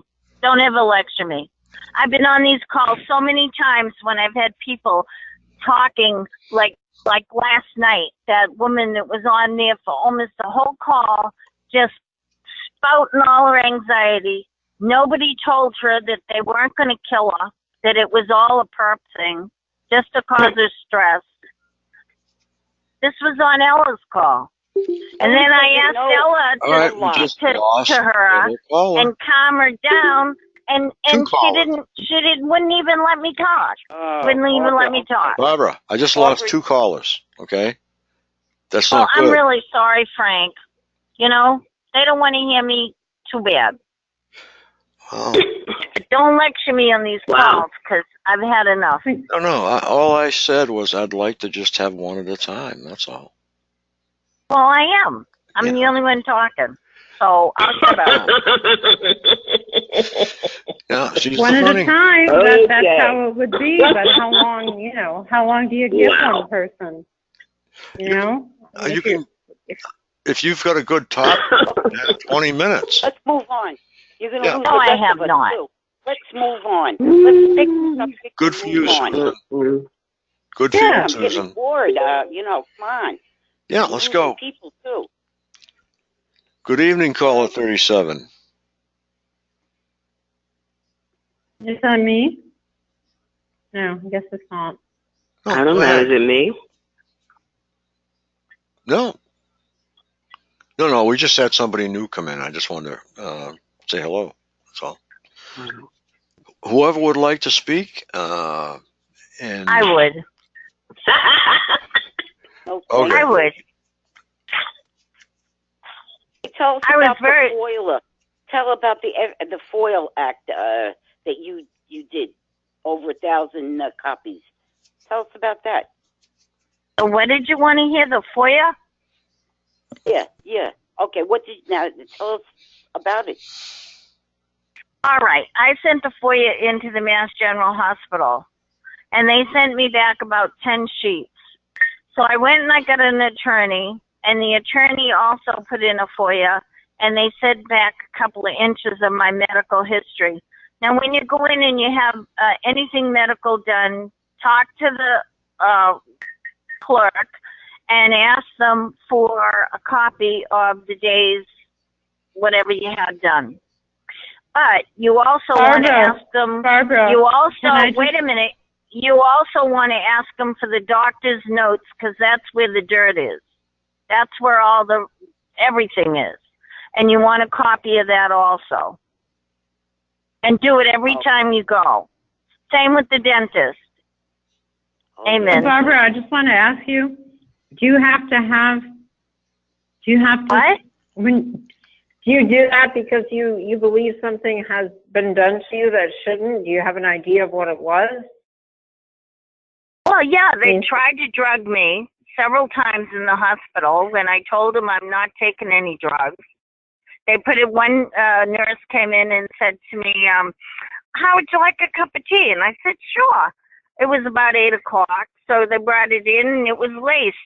I was in the bathroom throwing my guts up because my system is extremely sensitive to drugs. What you take for a pill, I take half a pill. So they didn't know that because I didn't tell them. And they put it in my tea, and I puked my guts out. And then I told the nurse, if I ever get my hands on you, I'll choke the shit out of you. Get the fuck out of my room. Then I turned probably around. send her out to get another one. I mean, if she really said it that way. She got out. She got out. Barb, you I get a told her chill. if I ever- There goes another one. All right. Barb, why don't you take a break? Yes, that's what I said to the nurse. Yeah. What was the med? What was the med, if you don't mind? I don't know, but I was high as a kite with just what they put in my tea. But I managed to throw it all up. I was in there for a half hour throwing up, and I managed to come out pretty okay. I don't know what it was. They didn't tell me. It was just in my tea. Then they tried to put it in the little cup. I was on an antibiotic, and I had my antibiotic in there, and it was a great big pill, and they had stuck a little pill in beside it. Okay. And I saw the little pill, and I said, what's that? Oh, you got to take that. No, I don't. And I threw it at him and walked out of the room. You also, hello, this is Jacqueline. Hello, Frank and everyone. You should also ask for the medical codes that they're building the insurance company for your proof, too. so we know what they're really billing correctly. That's an important point. I think billing is very important. Yeah. Okay, Bob, I think you should turn the floor over to someone else. Why? She asked me a question. I answered it. Okay. Thank you for providing, Barb, all the information you are doing. But just, I know it's harder, it's easier said than done. Try not to get worked up like I am, 'cause I don't want to be Baker acted either here, especially in Colorado, one of the most demonic state out of all states. Yeah. Because we don't want that to happen to you or anybody else. We don't deserve it, and we're better than they are. What do you mean demonic? You mean they have released the rules? What are they? What is it? Well, we have Incorrect. Demonic. You have the airport. You know, when you have a chance to Google Denver International Airport, and you can look at the murals that they have displayed and painted on the walls, floors, and ceilings, and what that represents. The ones that I believe are behind what they're doing as well to us: the Illuminati, shadow government, Jesuits, Vatican, Freemason. Well, that's all like conspiracy theory talk. It's, I mean, well, the Denver International Airport does have some type of something in case there's not just a war, but if there's some tunnels under there, which is not unusual. I mean, for the military or the government, whatever, to have tunnels, that's natural. Oh, you're right. But also, the Four Corner states, they strategically located everything in close proximity. To the left of Colorado, we have Utah, which is the supercomputer matrix beast, which is what we're all connected to. And then below Utah, you have Arizona, the observation tower called Lucifer. And then to the right of Arizona, we have New Mexico. And but this all plays in, I believe. I'm not trying to convince or, encourage or influence anybody to think the way I do. I've been just doing this research for many years, even before I became a targeted individual. But these demons and psychopaths, their days are numbered. End is near for them. But until that day I just want to say hello to Jacqueline, my friend. Jacqueline, this is Sandra. How are you? Hi. I'm fine, honey. How are Oh, it's so good to hear your voice. And listen, I don't want to hijack this call and what you were saying. I just want to say, can we touch base tomorrow? Tell me what time, because I called you a few weeks ago and I never got a response, and I know you would have called me back. So can we set up a time tomorrow? Whatever time is convenient, I will contact you. Yes, as long as they don't, we know what they can do. Darn it. You know what? My phone, I'll have to call you, because my phone, I can't send a text, and I can't at this moment call out. I'm using my daughter's phone, so I'll call you from her phone. All right. But you know my phone number, and you know her phone number, so you'll recognize the number. That's all I'm going to say. But I love you, and I'm so glad to hear your voice. And likewise. All right, everyone, take care and be strong. And united we stand, divided we fall. You are so right. Does anybody else have an issue they'd like to bring up, or just something they want to talk about, get off their chest, or whatever? Feel free. You have the floor. I hate my perp. Yeah. Well, I want to box his ears off, and I don't want to say stab. Boy, I tell you, I'd like to knock him right in the goddamn head. Yeah, there's a lot of bad stuff that they do. That it's just some of it's almost unmentionable, and you can't really believe half of it. It's unbelievable. It's just crazy, the stuff they say. And the things they think are cool, if you will. I mean, it's just like kindergarten stuff. It's ridiculous. Well, it's Alan. I would like to know what's going to happen when, they have to face up to what they've done.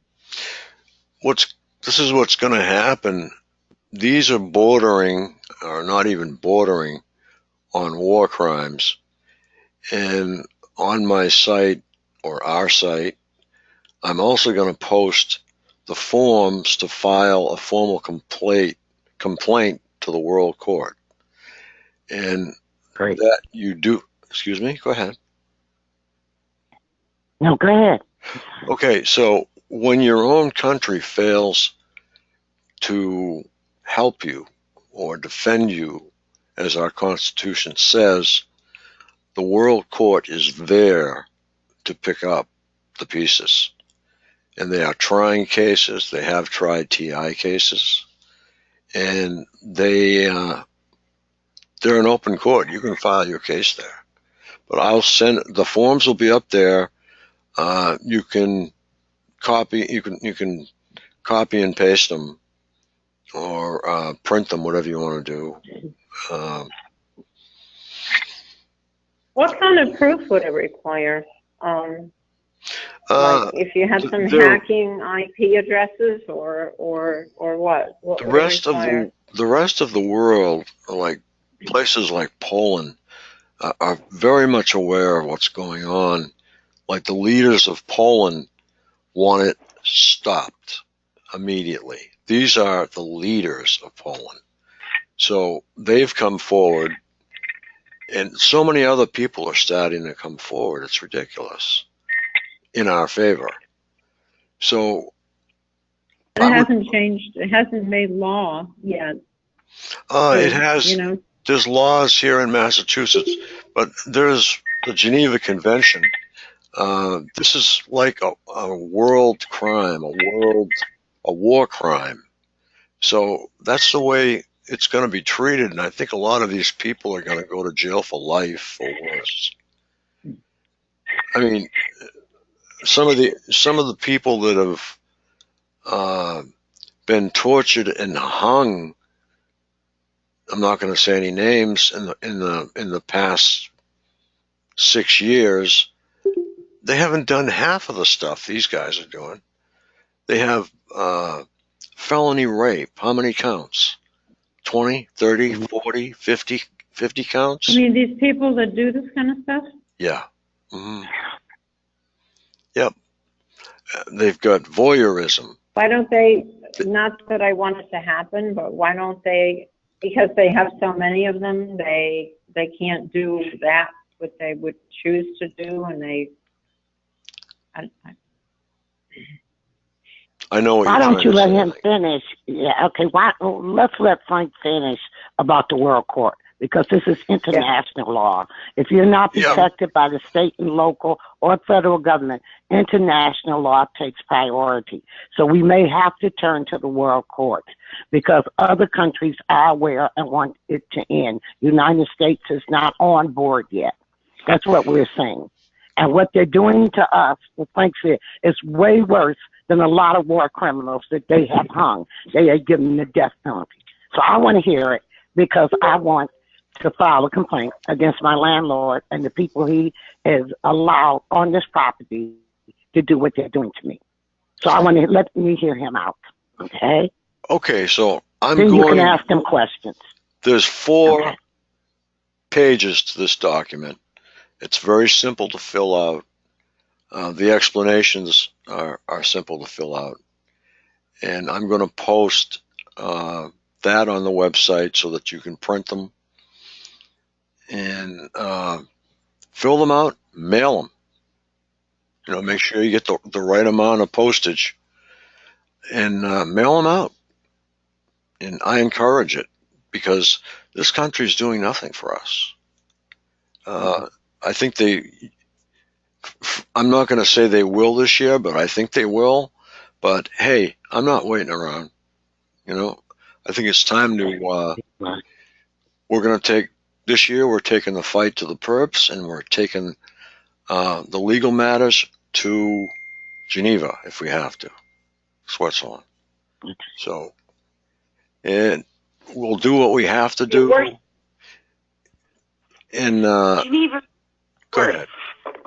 It's sadistic. Geneva, Switzerland is no good. Well, there are there are other chapters of the World Court. Yeah, it's in Hague, yeah. And the other one is those chapters. France. Yeah. Netherlands. Could we file through New York City? Is that one? File through the UN? Yeah, or whatever. What would it be? I haven't got the documents in front of me, but what we need to do is there's an address on there where that you'll mail it to. Let me see if I can pull the documents up now. You guys talk and chat because it'll take me a few minutes to dig it out. I think it's up on my Google Drive. If you can't prove anything, you don't have a case.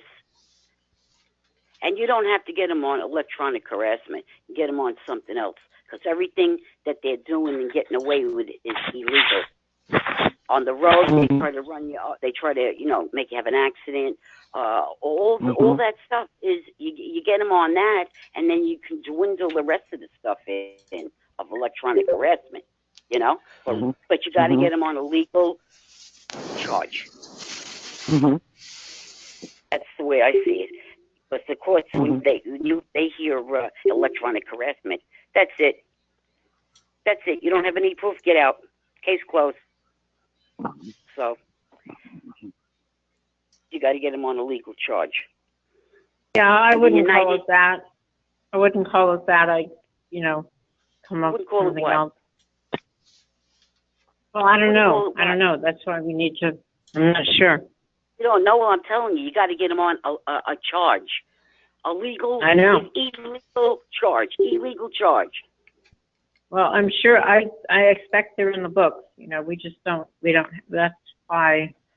Because electronic harassment ain't getting it. That's right. Oh, wait a minute. Covertly tortured. That's what I use. But can I just say, Frank, you surprised me just a moment ago by something you said. What's that? Because you said that it was sort of a turnaround for you about the country not doing anything, which is correct. I don't have an argument with that. But I do want to say that I do think there are certain individuals in the alphabet agencies that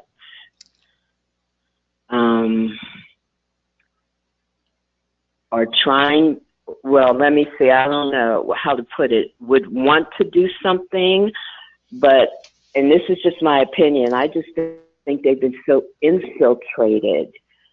And it's,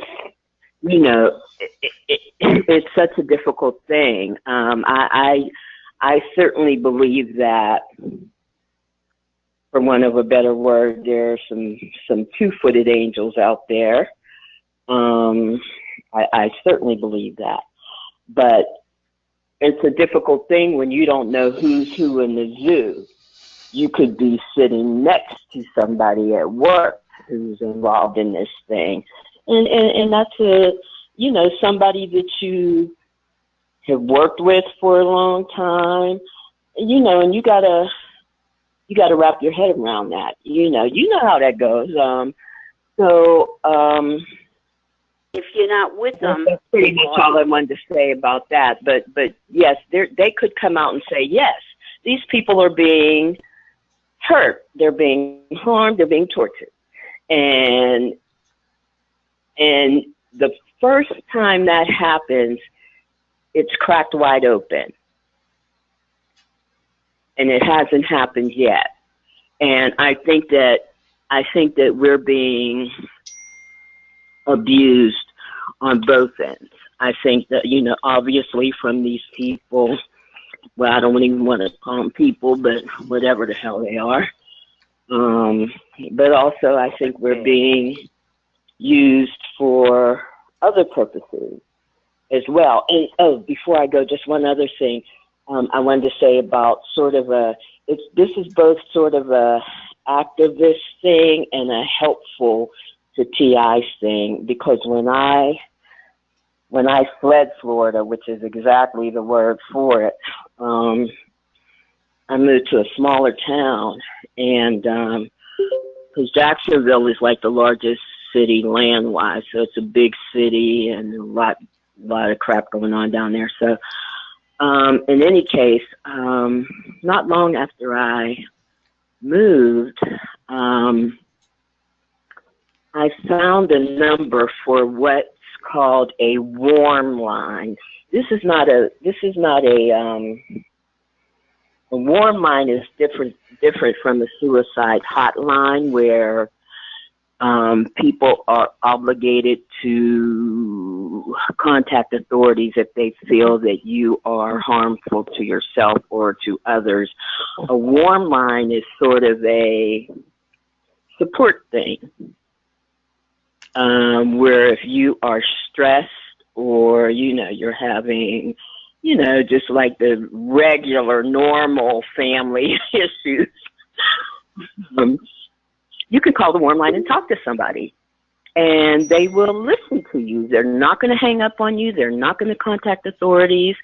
If you can, if you wish, you can hide your phone number if you wish to be more anonymous when you call in. So in any case, I found this number when I moved.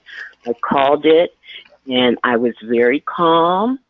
I had credible evidence because I've always, from when I first realized what was happening to me, got the microwaves and the lasers. Always gotten that. And I just laid it out for him. I said, "This, you can pull it up." I said, "These weapons have been researched and funded."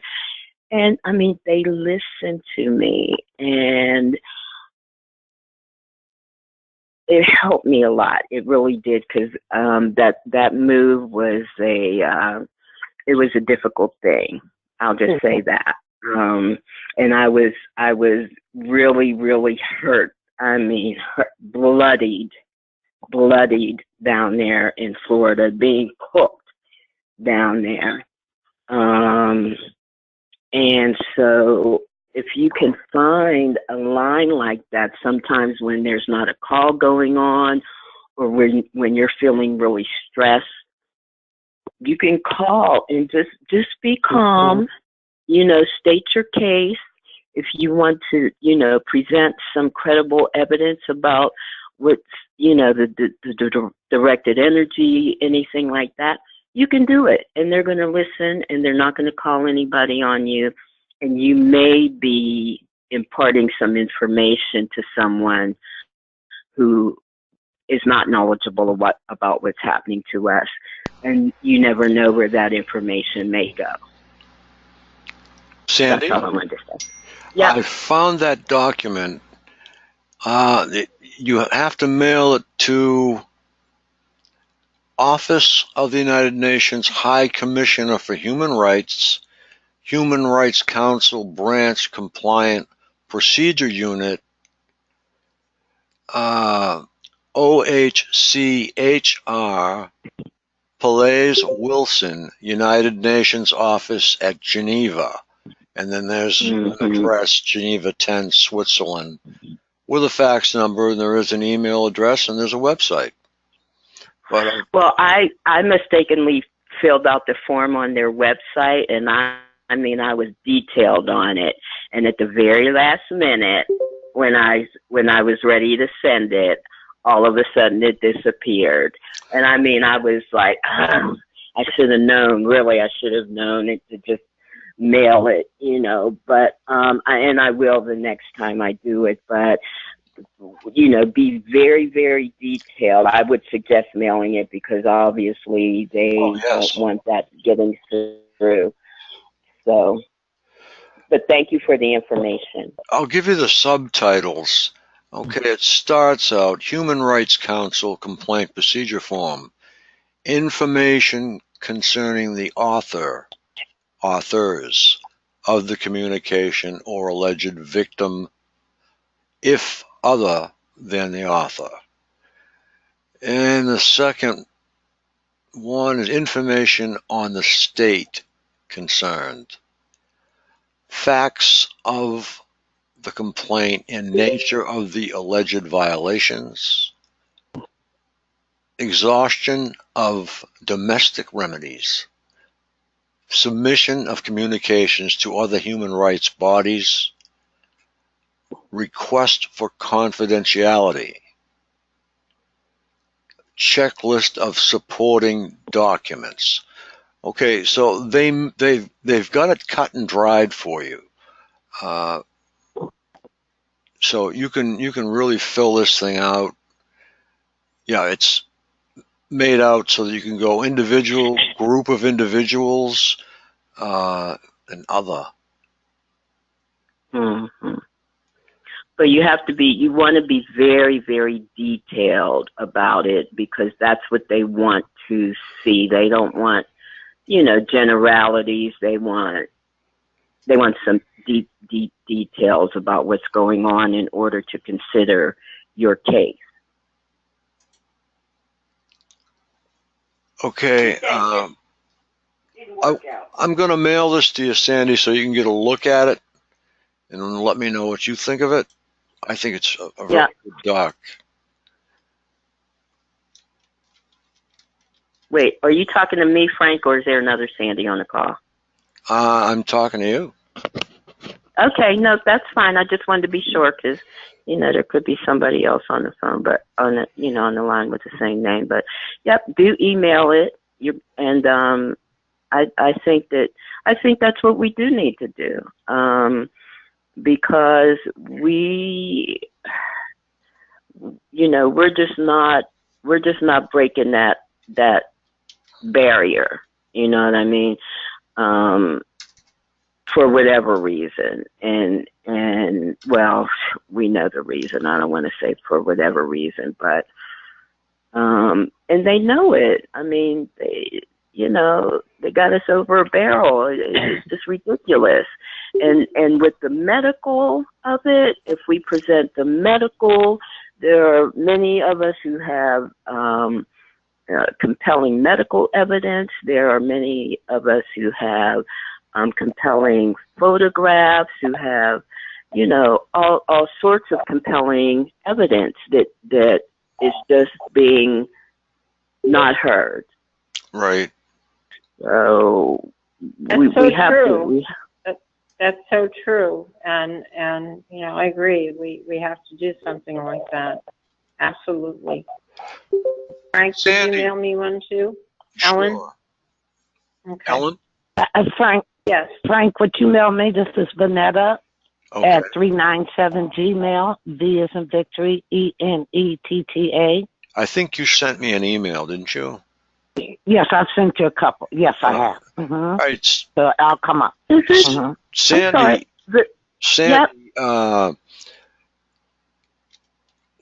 hold on a second. The only thing I'm coming up with is Sandy M. Sandy Falls at Verizon. No, that's not me. What email did I give you? I think I gave you some four lowercase letter O's and a H, MA55. Is that the one you have, like UMA55? Yeah, I got that. At gmail.com. So it's 4 lowercase letter O's, then that letter H, then M as in Mary, A as in Apple, 55 at gmail.com. Hold on, it's on its way to you. Okay, good. Okay, now who else wants it? Netta. Okay. Ellen. Mm-hmm. Okay. So, Vanetta, I think are you on Facebook? No. Are you Vanetta, okay, Vanetta 397? I'm thinking of someone else. 397 at Gmail. Mm-hmm. Okay, gotcha. Okay. Hi, Vanetta. Hi. Hi, I was eating a little ice cream, so. Hi. Okay. Yeah. I used to live in Greensboro. You're in North Carolina, right? Okay, Vanetta, yours. Anybody? I'm in Durham. I just moved here, though. Oh, okay. I lived in Greensboro a long time ago for about 5 years, from like 95 to 2000. And but I knew some people in Durham. Yeah. Mhm. How long have Mhm. you been there? I just moved this summer. I have friends here in Durham. They're not TIs, but I had to move because I was too isolated. I'm with the other lady. I fled Florida also, and I moved to Durham Okay. because because I was surrounded by friends. I have a couple of friends, and it's very important, and not to be isolated and to reach out. And through my friends, I've starting to establish a life Right. again, and reaching out and meeting people. So I really enjoy it here. But I live on. Everybody knows my story. I live on a Well, 5-acre converted dairy farm, and I live in the Oh. It's just Oh, 12. wow. It's just 14 cottages, but it's a network. They contacted them when I moved because I remember when I was doing my change of address. It wasn't at the post office. Florida has stores that you can do the change of address, and that was a mistake. I should have went to the post office, so they followed me right in there because my addresses never got changed. When you put in the post office, they changed your charge accounts, everything. They didn't change it, so I knew at that point that they had taken it, and they contacted the landlord. But what I come to find out that he indeed may have already been in the network because when I moved in, he told me, "Oh, you're going to be best friends with this lady next door. She's very spiritual also. I'm Buddhist. And this other lady is, she's an energy healer. And I'm into alternative health too and energy healing." And he just knew we were going to be best friends. Well, I figured it out after a while why he knew. Right. But the poor lady next door didn't figure it out. She hadn't known. Well, she sort of had a clue because she was intuitive. She kept saying, "I'm so glad you came to live here." And she was crying because they did direct energy hit on the poor child. And she was, her whole leg was messed up. She got fibromyalgia. She's originally from Arizona, and that's where I think she was targeted. And I realized when I was in her house and I looked up, and I saw one of the bugs that they use. It's a screw that they use because I saw it on Amazon, and there's a certain shape to it. There was other things in her house. I put two and two together, and I haven't told her as of yet. And she wouldn't believe me anyway. People don't believe me. Yeah, I was going to say it's hard to tell somebody. Very strange things like a flea infestation. Very strange things. Yeah, but let me stop. Yeah. Night to Frank. Okay. Good night, Frank, and good luck next week on your little minor operation. Sue, minor? Minor, huh? I thought it was well, you said it was a minor operation. Oh, it's 4 hours long. Oh my God! Oh gosh, no, oh that's my God! I'll be praying for you. I'll be fine. I'll be hoping for you, Frank, for well, good I'll put you in my recovery prayers, and Frank. good health. Susan, you want that link? Anybody else that wants the link, let me know. No. You don't want I the want to link? put a damper, but we already did that. We had people go to the United Nations about 4 years ago. And they're not interested because This you got to goes figure it directly out. to Geneva. United Nations in Geneva. Geneva is so corrupt. Switzerland is so corrupt. Listen to Dr. Horton. Not to put a rain on your parade, but why is there targets all over Europe? There's because they already said yes, there was going to be targets. The UN already confirmed. Yes, it's all around the world. They had to agree for it. They had to agree to have this shit in their country, and they did. That's my take. Well, peace treaties are made over there. That's where We're not various in peace bodies. anymore. It's a whole different ball game. No, we're not. But like a treaty, with treaties to the UN and tried to talk, and he just listened, and that was it. Nothing was done. So we're just repeating, and they're not going to do anything. They have an agenda, and that's it. Well, if we try 5 or 6 big things, maybe keep trying. you have gotta to keep trying. You have to keep trying. But do you just want to, Okay, I got to go. So good luck, Frank. God bless. I'll see you next week. We'll come on and see how you're doing. Okay, ciao.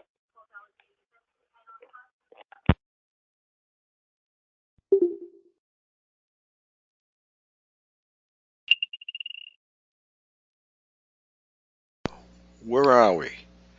Okay, Sue had to leave.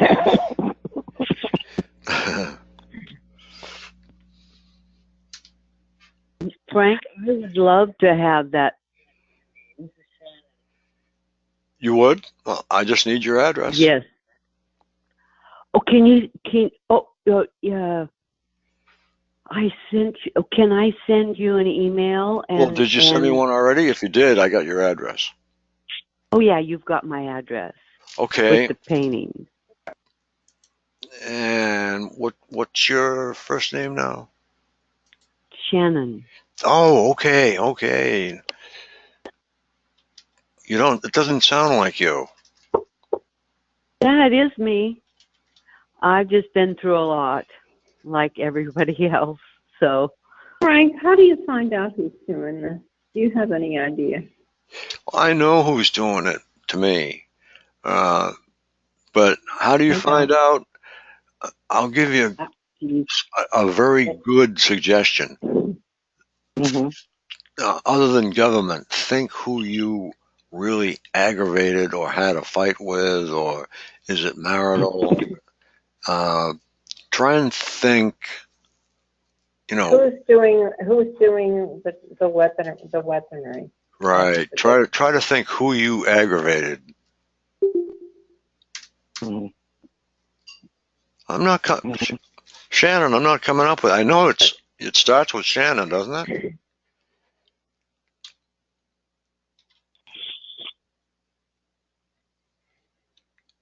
Shannon. It starts with Shannon, right? Yes, it was. Yeah, Shannon. There was another call. I couldn't get to talk. Okay. Well, I just don't want to give it over the airwaves. No. I don't want you to. Okay. Let me look, because I know I just saw it. Karen sent me a bunch too. Yeah, because I know I've. Well, I can email you tonight, so you can have my email, because I'm sure that you get a lot of messages from everyone. Is it HANNA? SHANNON. Okay, I thought you had it under something else that was similar.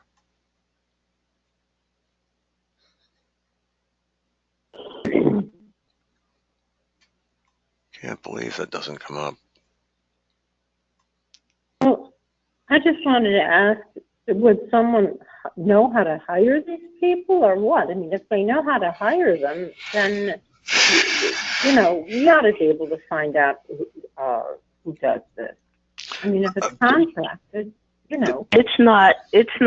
It's not like, it's just not that easy. This thing has been running for 60 some years in various forms. And I would venture, and I would just venture to say that there are very few of us who could name the actual person who put them in the hot seat. Now there are many of us who think, oh, it's your neighbor, it's somebody at work, and it very well may be, but if you're looking for, a name to attach to it, that's going to be some deep diving on your part. If you can measure the airspace, and you can measure, if there's a relationship between where you are and things that happen, and what you measure with various instruments. Yep. And if you can figure out where that's coming from, but who would be able to justify using it on a female, male, female, any human being living in a domestic situation who's not at war or is not in a prison where they consented to some type of activity. I don't understand. Well, Frank? yes. Frank, are you there? Hey, do y'all remember that old Grisham book called The Firm? Yes. Yeah, Mhm. yeah. Have you, Frank, have you heard of TIs involved in a possible real life scenario like that? If you witness something and they know you witnessed something Yes. That's possible. on that a large firm's. Yeah, you I have a know, woman who's with- involved in something very similar to that right now. Yeah, I think mine's coming down to I'm close. But what if Mine's it's coming so down. old? I mean, why don't after a while? Why don't they just let it go? You know, why do they? That's still on. Sorry. It's for some of it's still ongoing, and the cases haven't come up, and they knew we had a case when it happened. I'll tell you, So is there any right for us to die, or they they're were intending that we addicted kill to this. See, at the same time they started this, they thought it was a big joke. But now they're addicted to it. And the money. If we don't even know. It might be just the game, okay?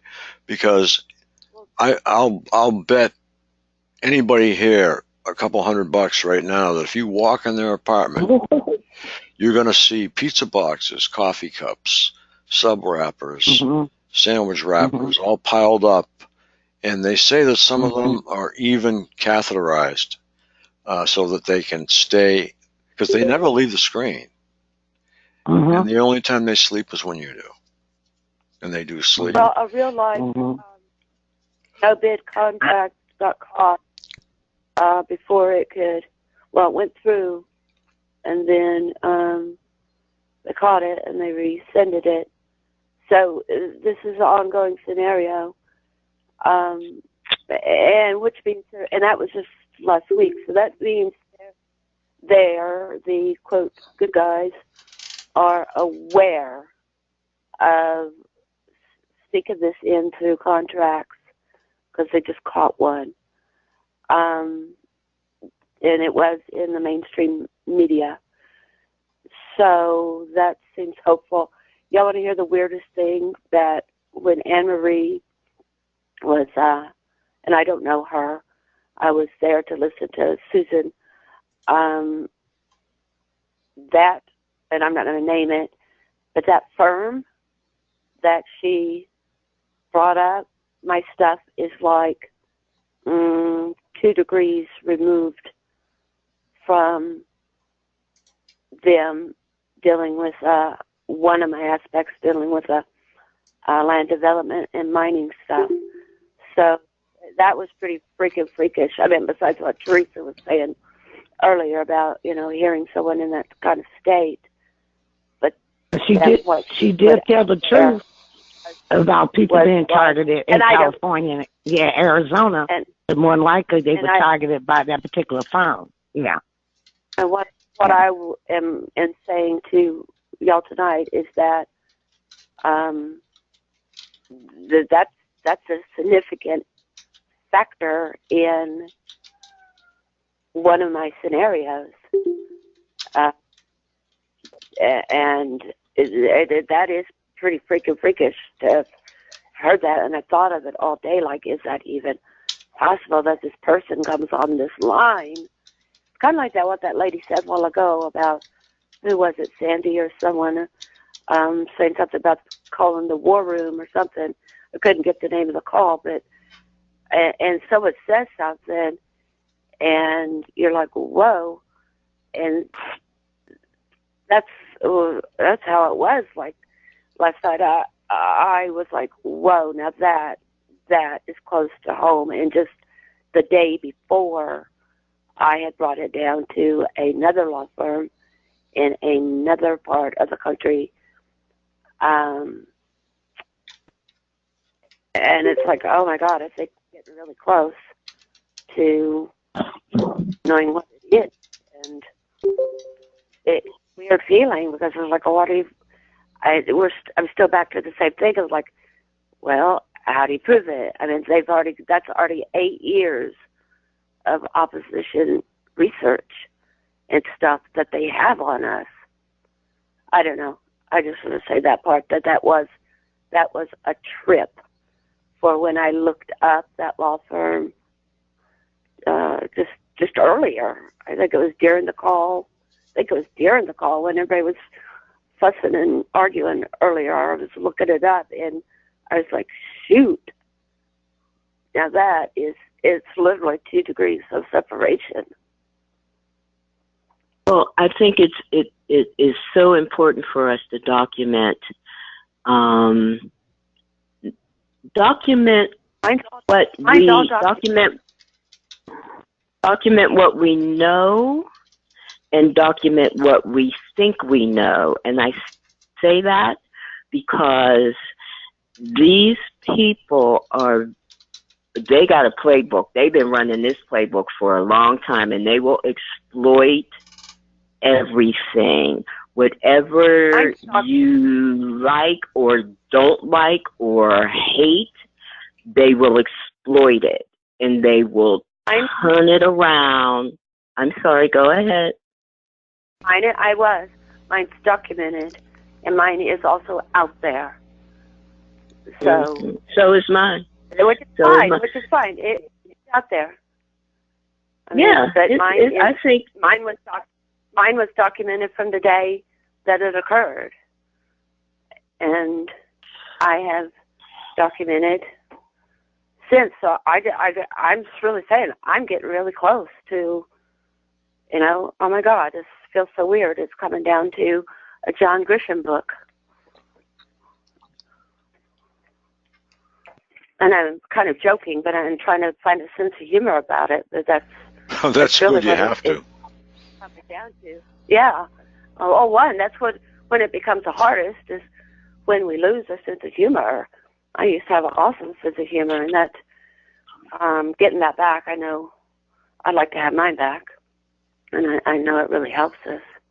Do you think John Grisham only fiction? I'm pretty sure there was a fiction, but I think he was he the one? I think he was a lawyer. Wasn't he a lawyer? And he was a lawyer. Only fiction? Doesn't he write only fiction? Yes, he was.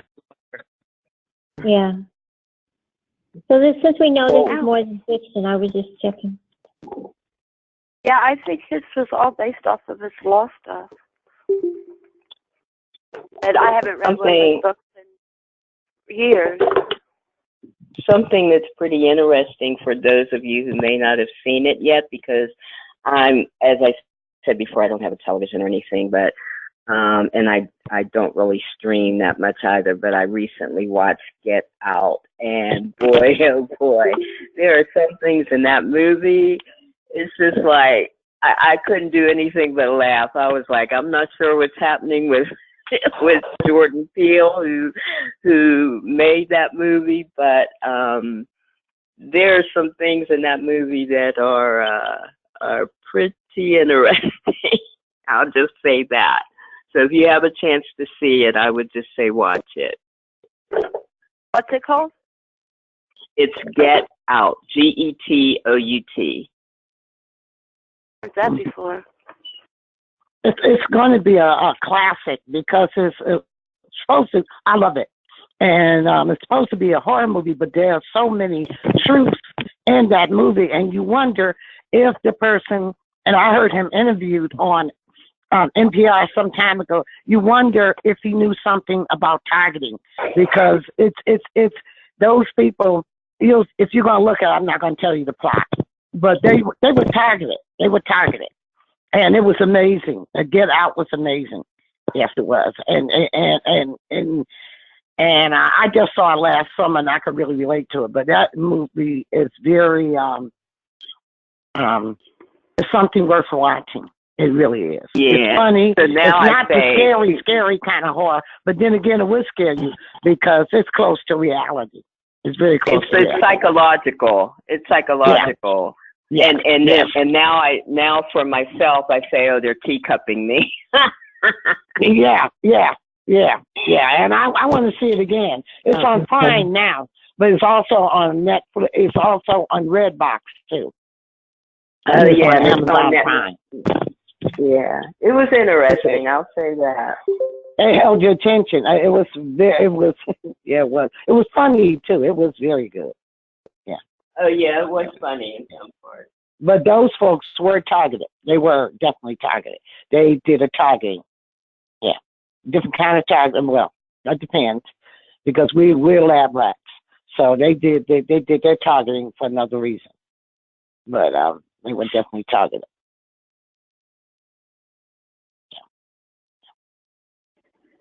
Yeah, But to the lady who's 2 degrees of separation, trying to figure out what law firm. And I understand what you said, but I've lived in 4 states.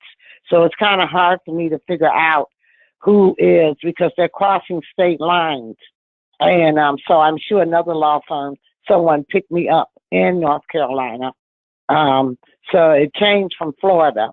And because I couldn't get a lawyer in Florida. I was in Jacksonville. The other lady who fled Jacksonville. I fled it too. And before you that, I lived was in Jacksonville too? Yeah, I lived in Jacksonville for 2 years. Mm-hmm. Oh my God, And, girl! I lived right out by the Intracoastal, out by Jacksonville Beach on San Pablo. I live by San Marcos, in San Marcos, Okay. Lakewood area. Mm-hmm. Okay. I was there from 2015 to 2017. I was there literally 23 months. I got out of there. The perping, the gang stalking was unbelievable. Yeah, girl. And plus they got that Baker Act thing going. And I realized they were getting ready to Baker Act me. But I was in Maryland before, and I didn't know I was being stalked. I knew something was very, very wrong, and I couldn't figure out what it was. I lived 3 blocks from Johns Hopkins, and one of the head stalkers, if I had stayed there, I had figured it out. It was this retiree, age has no, this game has no limit in the age thing, because it was the retiree down the street from me who had worked for the State Department. And I put it together that she was the lead handler. And she was about 84 years old. But I figured it out. She evidently had been CIA, or, she had been an analyst, because she didn't like me because I was Buddhist, but she picked it up. And she didn't like me living in her girlfriend's house because she didn't like me because I was black. So, but my original targeter came from because I became aware of illegal activities, and I challenged a federal agency, and I challenged a state agency, law enforcement, because I became aware of the illegal activity, drug dealing, and the state police actually were providing security off duty for drug dealers, and this is in the city of Detroit. New Jack. It was New Jack City situation. And everybody, money was so big. And even one of the largest churches, the deacon's brother was in on it. So it meant that more than likely that he was in on it too. And it was, and I wouldn't have believed it unless I lived through it. And that's what happened originally in Detroit. But when I became aware, I didn't know the problems Baltimore had. And I ran smack dab into it again. And the problems with heroin and DA. And I used to sit there, I worked at home, and like I said, I sit there in the window and I watch, I've been a social worker for years, and I ain't no dummy. And I have to, and dealt with, worked in substance abuse and HIV. And a lot of my clients who were substance abusers told me a lot of things. So I was streetwise, and I understood how things went. And I used to watch them do their street drama every day and make the middle class, upper middle class think that they were really perping, they were really picking up the drug dealers, and the DA guy be running down the street with a phone, with that, whatever kind of phone it is, so they could pick up who's calling and everything. And, and the drug house was never busted. And I used to watch the mules move through the alley. Baltimore has paved alleys also. Move through the alleys every morning before 7 a.m. Before the shift, right at 7 a.m. when the shift change occurred at the police department, so there was no flyover. And I used to watch them come back up the street, about 3 o'clock when schools let out and the classes let out. And so they were, so I just sat there and watched them. And I could tell who were the mules, and they see him coming because the guy be walking with him. And if you look very closely, you could see that he had a 9mm in his in his pants. You could see the way he walked. He was armed, and this went on every day, 3-4 times a day. And even hearing junkies, addicts on the bus talk about where the place was located, and my neighborhood, I listened to them have a long conversation on the bus. These 2 white addicts, and got off the bus, and they had to tape it. It was on tape because Baltimore tapes the bus rides because of problems on it. And I watched him walk down the street. There was never a bust. Never. All the time I was there, never busted. That's the because thing. They wanted to take. But they drive up down the street every day like they was trying to. No. It was law enforcement and the drug dealers were in it together. But see, that's where, I had a problem with DEA already. So I was being targeted. At that time, I just didn't know it. So. Right. Because I tried to tell on them, and I wrote a letter to Department of Justice. I emailed them. Because I know they had hacked my computer.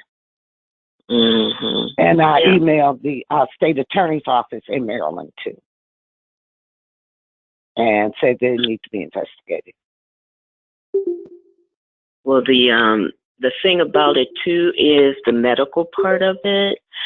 You look around now at this country, everybody, how many people, I read an article just the other day that so many people in the United States are on these opioids and other drugs that it's actually lowering the life expectancy due to obviously people who are dying from it, but also the family members and friends who go through the stress of watching, their friends and loved ones go through this. It's actually lowering the life expectancy.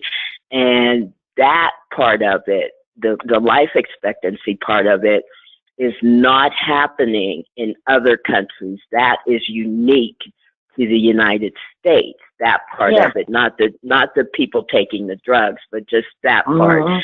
And so the medical part just always has intrigued me because, as I said before, I always got from the very start they were burning me.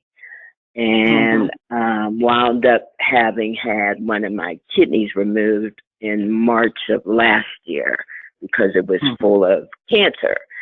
And so, first of all, in order to hurt somebody like that, you have to know something you have to be a clinician. And you can impart that information to other people, but you have to know how far to go, just how far to go to hurt somebody to where they're not totally incapacitated, either totally incapacitated or dead. Because I have been cut under my eyes, from head to toe. There's not at the bottom of my feet. There's not a part on me that hasn't been cut or burned. And so you have to know a little something. Oh, they do. Medically. No, they do. I listened to this guy talk about how they break it down geographical areas, and they have psychologists. They have all kinds of medical staff. And they have the indoors. They take your medical record and they find out what's wrong with you, and they turn it around and use that against you, so it won't look like out and out murder. Or they'll start burning you, like microwave over a prolonged period of time, and EMF and radiation. It will develop different types of cancers. I take supplements. They didn't stop burning me until and they started burning me 2017. I'm taking supplements. They started burning me in February 2017. So I found out in 2017 what was going on. So I take supplements, but they do it inversely. That's how they do the medical. Also, I'm aware that, so they take that medical information. That's why so many TIs don't like to go to the doctor, because they know that, and I sat there in Jacksonville where they were just breaking into the lab courts and you go there and get your blood work done or whatever. They just broke in. That lab court got broken into. The other one I can't. Yeah, and they hacked it, and they were hacked, and they were just removing people's medical information so they could find out what they need to know, or they pay somebody in medical records at the different medical facilities to pull your file. So HIPAA don't even protect you, okay? Because they got money and they pay. So that's easy. Also, with the opioid, I just figured that's all part of the game because 68,000 people died last year, and at the height of the HIV epidemic, the most people died, and I worked in public health for a great deal of time. The most died in 1 year was 47,000. 68,000 people OD'd off of opiates last 2016. They don't have the stats in for 2017 yet. And that's what shaved off the life expectancy.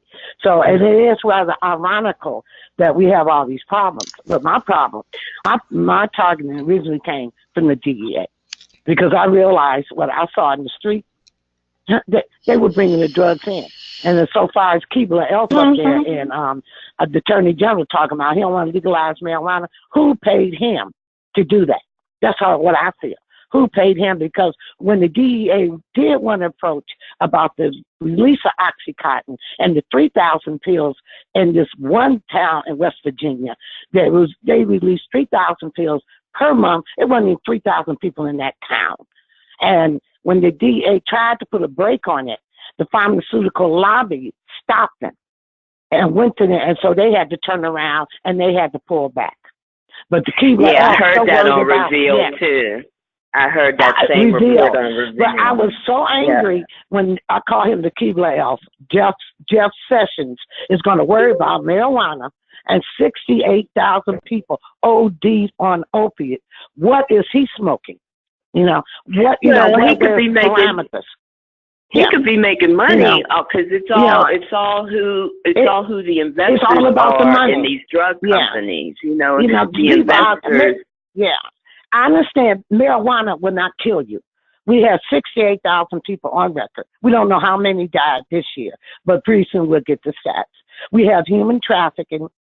Okay, there's a definite going on. We got a problem with pedophiles. We have more missing children in this country than any other country in the world. And this is what he's going to worry about? We need to get, and on top of that, we've been targeted. This targeting thing been going on for almost 60 years. So it's just very upsetting. So this other lady, only reason I'm saying about, I don't trust the government because it's been so compromised. It's just compromised. I'm just amazed when Sessions did that. And the problem we got with opioids. And they just pulled the DEA back. I came from Baltimore. Where I was literally, it was nothing to see somebody ODing on the street and people you step over. And they ran out of space in Jacksonville, Florida, one weekend because they had so many ODs in the morgue. They ran out of space in the morgue. And I'm just outdone. I'm just flabbergasted. Used to say because it was a black thing. No, it's not. It's a white thing. And this is just, it's out of control. But they choose what they want to choose. But I feel that if we could do anything with this targeting, because all this stuff is interrelated, we can break some of that stuff down. I really, really do. And that's why I keep moving toward, lawsuits, like Frank said, keep on coming, keep it coming, because you got to break them down. Because this country is deteriorating, and it's coming from the inside, and it's coming from the government. Well, the one thing I do want to add to what you said, I'm sorry. No, you're fine with that, because I have I have a very, very good TI friend still in Florida that I speak to, who has been targeted since the 70s that she's aware of, and she has certain documentation to back that up. But there is a difference between, and I'm not, I hope you guys can take this the right way. Everybody of every race, ethnicity, age, background is being targeted. But there is a difference between people of color who are targeted, not to the degree of being targeted, because there's no degree for me. It's all bad. All of it's bad. But I'm saying in terms of people of color, specifically Black people in the United States, who have never enjoined or enjoyed, both been enjoined or enjoyed the protections of the U.S. Constitution. So when this sort of thing comes down, Black people are like, yep. Yes, I understand it. I understand what you're saying. They do. And my TI friend, she always says to me every time we talk, I cannot believe this is happening in the United States. We have the Constitution. And I just want to tell her, but I love her. And so I haven't just come out and said, you know what, honey? The Constitution is not worth the piece of paper it's written on. It's not. Now, as it relates to this targeting, it is not worth the piece of paper it's written on. And for Black people in the United States, it's really never been worth the paper it's written on. So this brings me to another thing. If you can gear some of your activism towards groups that involve people of color, you may get a more, well, I don't want to say that they're going to come out and say yes, yes, yes, but I will say that they may listen a little harder because they know that these things happen and have happened, and it's a documented history. So I'm not being, I'm not stirring that pot, that racial pot. I'm not stirring that. I'm just trying to, point out some things and, and B, trying to see where we can make some inroads in terms of activism. I do agree with you about activism, because I thought about it. I'm going to reach out to Black Lives Matter, but I'm through with the NAACP. I tried to approach them in Jacksonville. They never answered me. I tried to approach them in Maryland and Baltimore, Maryland, and the police was off the chain. They was beating up white folks, Black folks, and they couldn't agree on nothing. Everybody hated the police. That's why it was not all racial in the end, because the whites came out in support, even the merit students. And it's not. Graduate students. It's not racial. It's not racial. And they came out, it was a hot mess, and it's still a mess. I tried to contact the NAACP about what was going on. I tried to they don't do anything. So they're out there, as far as I'm concerned, they have been compromised so much.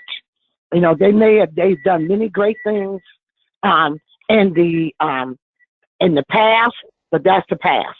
And I am looking at Black Lives Matter and getting them on board with us, with the TI, and looking for some other people of color organizations, because they would find what we're going through credible, because they understand, being a person of color, the targeting, and maybe aligning also with some Native American, or what we call indigenous people, because they can relate to what we're going through, because they've been targeted over and over and over the past, 200, 300 years. The Tuskegee, So I'm looking at that, so we can get the backup that we need for the TIs, because we don't, it's like, I just feel like every man, woman in America, if you're not working for them, you're going to be a target. Because that's why I feel like this drug thing, I was just flabbergasted with an overdose rate of 68,000. This man going to worry about somebody smoking a joint? And people are, you got to carry Navane on the point we all going to be carrying Navane in our pockets, so we be able to get to them in time when you see somebody ODing on the street. But he's don't worry about it. It's just but I you just know, think it's I just want to ridiculous, say that you know. I just want to say that those groups may, you know, Truthfully, they may. nobody is going to come out right from the get-go and say, "Yep, that's happening," because it's such a fantastic and scary thing. But if you keep presenting credible, factual evidence, then at some point you can't look away from the fact. At some point, if you're a sane, logical, thinking person, you cannot look away from the fact of what's happening. So that's all I wanted to say. You know, when you present, anybody presents their case, be factual, be calm, be credible, and you have to be persistent. I am. I'm going to Black Lives Matter because we need some help. And we need some more people coming out behind us. We need a coalition, not only targeted organizations such as ours, but people out there and approaching them. We do. And keep writing them. And the Southern Poverty Law Clinic, they told me they didn't do that kind of work when I tried to contact them because they did not understand, and nor did I. Now I understand better. I'm going to start recontacting people because I understand and just keep writing them. And Karen Stewart has sort of put us on the map. Horton, the case, in these cases that are going on, they're really now, they're coming to the forefront. They're sort of putting it out there so they realize this is indeed happening. I didn't believe it. So I know they're not going to believe it because I didn't believe it in the beginning. Yeah, and I just didn't. You know, I didn't want, and when I realized what was going on, it was so fantastic that I started doing research and reading like the lady was up. I do a lot of reading. I spend 2 hours a day reading about what is behind the targeting, what is the psychopathology, what is the ramification, where the money is coming from, where the money is going, who are the subcontractors, where they get them from, where they get these sociopaths from, you know, to do this kind of work. And like Frank said, they don't even get up. And these people had the audacity. It was a computer glitch yesterday on my TV. And I sat there for a half an hour looking at their board. They didn't know that. And finally they threw up something because of it was a snowstorm here in North Carolina. And I guess the computer wires got crossed. And I actually saw where whoever was monitoring me through my TV, I sat there and looked at his TV, his monitors, and see outside the doors. And I was just trying to sit there long enough to hopefully to see there was an address. I guess the guy got up and walked out and left it on by mistake. Yeah. But we need to reach out to other organizations, and that's what I'm looking at doing. And being a person of color, I think it'd be more credible if I stepped up and started talking to them. And being an older one, retired social worker, and talking to them. And I have been an activist before, and to bring them on board with us because we need all the clout that we can get. And I just feel sorry for Anne Marie. That was so sad yesterday. That was just so pitiful that they had driven this high-powered, very intelligent woman to this point. You know, she'll be all right. She'll get on her meds. But that was a clear reminder to me, and I think for everybody, what we need to do and what we need to do to shield ourselves, to protect ourselves. And I'm with the lady who said, don't open the door. You forget your rights and all that. Don't open the door. You know. And being a woman of color, I'm not opening the door for the police. I don't care what nobody said. I'm not opening the door. Yeah. And plus, I live in North Carolina. Well, anywhere in America, I wouldn't open the door. Because I understand the history of what has gone down and what has happened. And many, many people, women of color, have been shot just as easily as men of color. And that had nothing to do with targeting. Oh, yeah, it's a different kind of targeting, but it's targeting. The police created a false 911 call, came to my house at 2 o'clock in the morning here in Indianapolis, and said there's a 911 call came from your house. And I said, no, you woke me up. I was asleep. He said, did anybody else? He said, nope. And he said, can we come in? Nope. and as soon as I said that, he tried on the door anyway. So he said, can we see some ID? I said, yep. So I went and got my driver's license and put it on the door. And I heard one guy say, "Oh, he's okay. I know him. He's all right." And I thought to myself, well, if you knew that in the first place, but oh no, I would have been assassinated. I'd sued. Did you know him? Did you know the officer who said that? I didn't know it. No, I sure didn't. But now I used to teach karate in the backyard, so everybody knows who I am. I sued the Indianapolis Police Department all the way up to the Supreme Court, so they know who I am.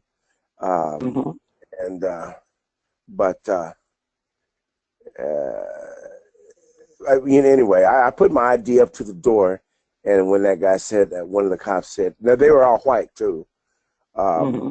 So I thought this is an assassination squad. But other than that, my problems are mostly legal. I've been separated from mother, father, brother, and now my granddaughter, and I can't get a lawyer to represent me, even though I belong to Legal Shield. I had a lawyer through Legal Shield to pay him $300, so they won't. But he died, and I can't get my $300 back. Or and the new lawyer the Legal Shield assigned me won't give me. The lawyer won't return my call.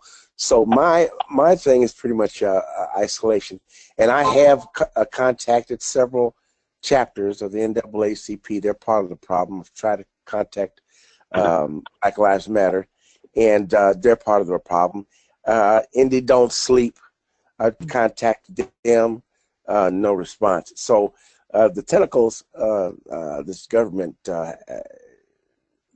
their reach is far-reaching, and a lot of these groups, they're just sounding boards and organizations to draw you out. So now they know who you are.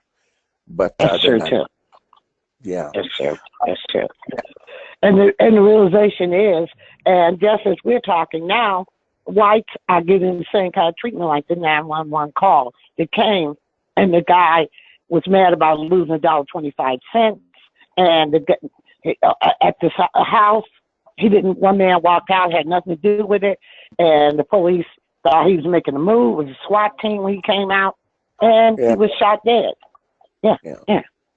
So that's what I'm saying. I understand about rights and all that, but do not open that door, because you don't know what they're working on, and a lot of police are perps, or some of them are just plain crazy. Now, there's some good cops out there, that's true, like the one who told you that I know him, and the one who told me to leave Jacksonville, Florida. But there are a lot of them out there that got some issues, and you just don't open that door. I don't care if you're black, white, I don't care. You don't open that door, because you don't know what you're opening that door for, what you may be in store, especially if you're there alone. Yeah. That is not a wise decision. Well, and if you don't, even if you don't, they'll get. I've suffered dental malpractice, medical malpractice. Even if you don't make any mistake, you've got to use the legal system and the medical system, and they'll just wait until you get there. Yeah, they will. Yeah, they will. They'll wait on. I haven't had a relationship with I haven't had a girlfriend and I've said in 10 years, and I've sexually abstained for the last 5 years, because any way that they can get to you, and they'll use that too. That's right. Yeah, they will. Yeah. That's why I haven't had a boyfriend. I know exactly what you mean. No. Yeah. Because all the guys are really weird. It was something, Yeah, so they don't start out being that way, but they change over a period of time. Churches, every black church started to treat me like a pariah over a period of time. It takes a while, but you can tell the tectonic shift in attitude. And so I just enjoy. So now after 26 years, I do volunteer work. I play guitar and I sing at nursing homes. Work out at the gym. I take my vitamin B12. I try to eat organic foods that abstain from meat, and just try to survive this on my end. I'm sorry that I think you were mentioning Anne Marie who got on. Mm-hmm. She's on me. Yeah, she was. Yeah. But that's what they want. That's what they want you to wind up doing, or either shooting yourself, or killing yourself. Yeah. Now they can discount anything that she ever says because, they got it on it. So. And they actually drove a woman to do that same thing. Her name was Dolores Hejazi, Hejazi, I'm sorry, wait a minute, Hejazi. You can look her up online. And they drove her to the point where you wouldn't even believe what she did. She wound up harming herself and her children. And she was telling people, telling the authorities what I think she was getting B2K. And I say I think that because that's not really my main experience with this, but her story is a cautionary tale. Do you have are you on YouTube? Do you have a video that I could see with your story on there? Her story? Or yeah, her story. Your story? Because I put no, one I up. don't. No, I don't. Because I put one up Christmas Day right before I went to the nursing home. If you look at Edwin Jones 1000 on YouTube, then you'll see. After this is all over, it's a 26 minutes, a minute for each year, and it may dealing with the court system and IPD, and I had prima facie evidence, and I rode a bus to Washington D.C. To contest unconstitutional rights violations. When I went to the Supreme Court, you know what they did? They threw it in the trash and mailed me a phony receipt, my phony decision. The FBI, they advised me to, you got to get a lawyer. Andre Carson on down to Richard Lugar advised me to get a private attorney. I wrote Bill Clinton's White House, and this is before the internet, so they pretty much could say anything ridiculous. But Bill Clinton's White House, a guy named Susskind wrote me back and said, check this out, and I do quote, the White House has no jurisdiction over legal matters. Yeah. So, in other words, that let me know that you can do anything you want. Keep bumping your head against the wall. It's not going to happen. We won't let you win. Period. Yeah. So, and that was pretty much. And I've got it on. And I've got a copy of that letter under photos on my Facebook page, Edwin Lewis Jones. If it hasn't already been taken down, there's this black newspaper called the Indianapolis Recorder. I said, okay, I'm going to outsmart everybody. I sent 21 letters, certified mail, return receipt, to the Indianapolis Recorder, which is one of the oldest black newspapers in the country, and the Brightwood post office lost every one of them. And, yeah, certified mail, $171, and they lost every one of them. And then they told the manager to respond to, we got your letters. Called me up and said, we got your letters, and we'll be getting back in touch with you shortly. But they never did. So when you start contacting these black organizations, well, in my experience, none of them have representatives, newspapers, social organizations, legal organizations. Like you were saying, they may have been relevant at one time, but no more. And I think what Frank is doing right now is going international is quite necessary, because domestically we're just preaching to the choir. And most of the perps that come after me in the store, well, they're on several levels, but once you've been in the system, if you're on parole or probation or something like that, you're on paper, they've got you. And so I don't think they're spending that much money in funds. I think they're just using people who are already in the system to come at you so that they can get some time back or get a break or get their probation or parole shortened. And so it's, you know, they use a carrot or a stick to control people. And in my neighborhood, they use a stick. But I guess higher up in the medical profession and the legal profession, they use a carrot. Anyway, well, there's money. There's money. It's you know, it always comes down to money, whatever it is. The money to be made. And so, you know, you look at it, and you may have a valid point. You've certainly been in it longer than me, that's for sure. Me too. And so your point about them using, you know, using people who have been incarcerated, I you know, that's just a given. But they need money for other things. They need money to, you know, to, let's say, provide the weapons. They need money for travel. They need money for cars. You know, they need money to hire, you know, some people, you know what I'm saying, in the honeypot trap is well known to you know, to speak to what you were talking about in terms of not having a relationship.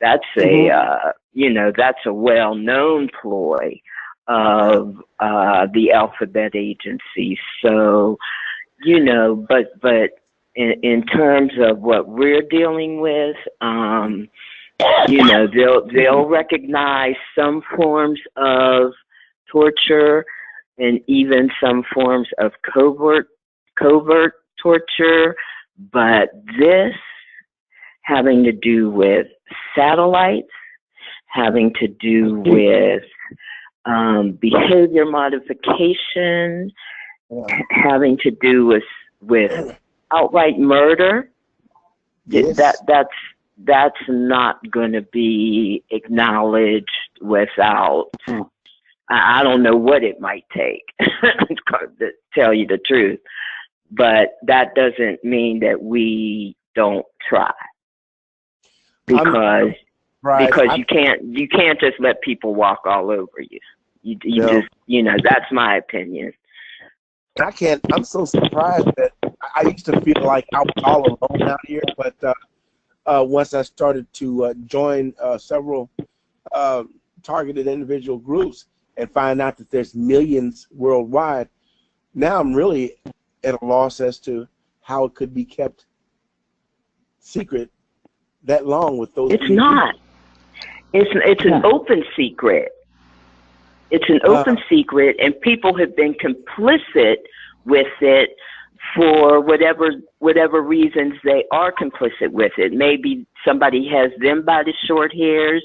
Maybe they're being paid. You know, it's not a secret. It's definitely not a secret. Yeah. Okay, I hate to interrupt you guys, but it's a little after 9.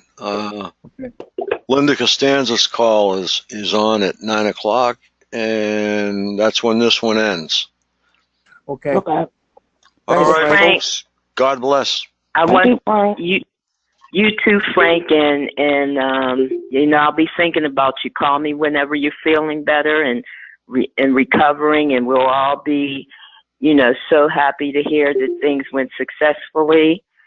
Okay. Yep, I'll be at South Shore Hospital in South Weymouth. Gotcha. See you, Frank. All righty. Happy New Year, everyone. Happy New Year. Angela, if you can hear me, I'll be in touch with you. God bless all the TIs in the world. That's Mike.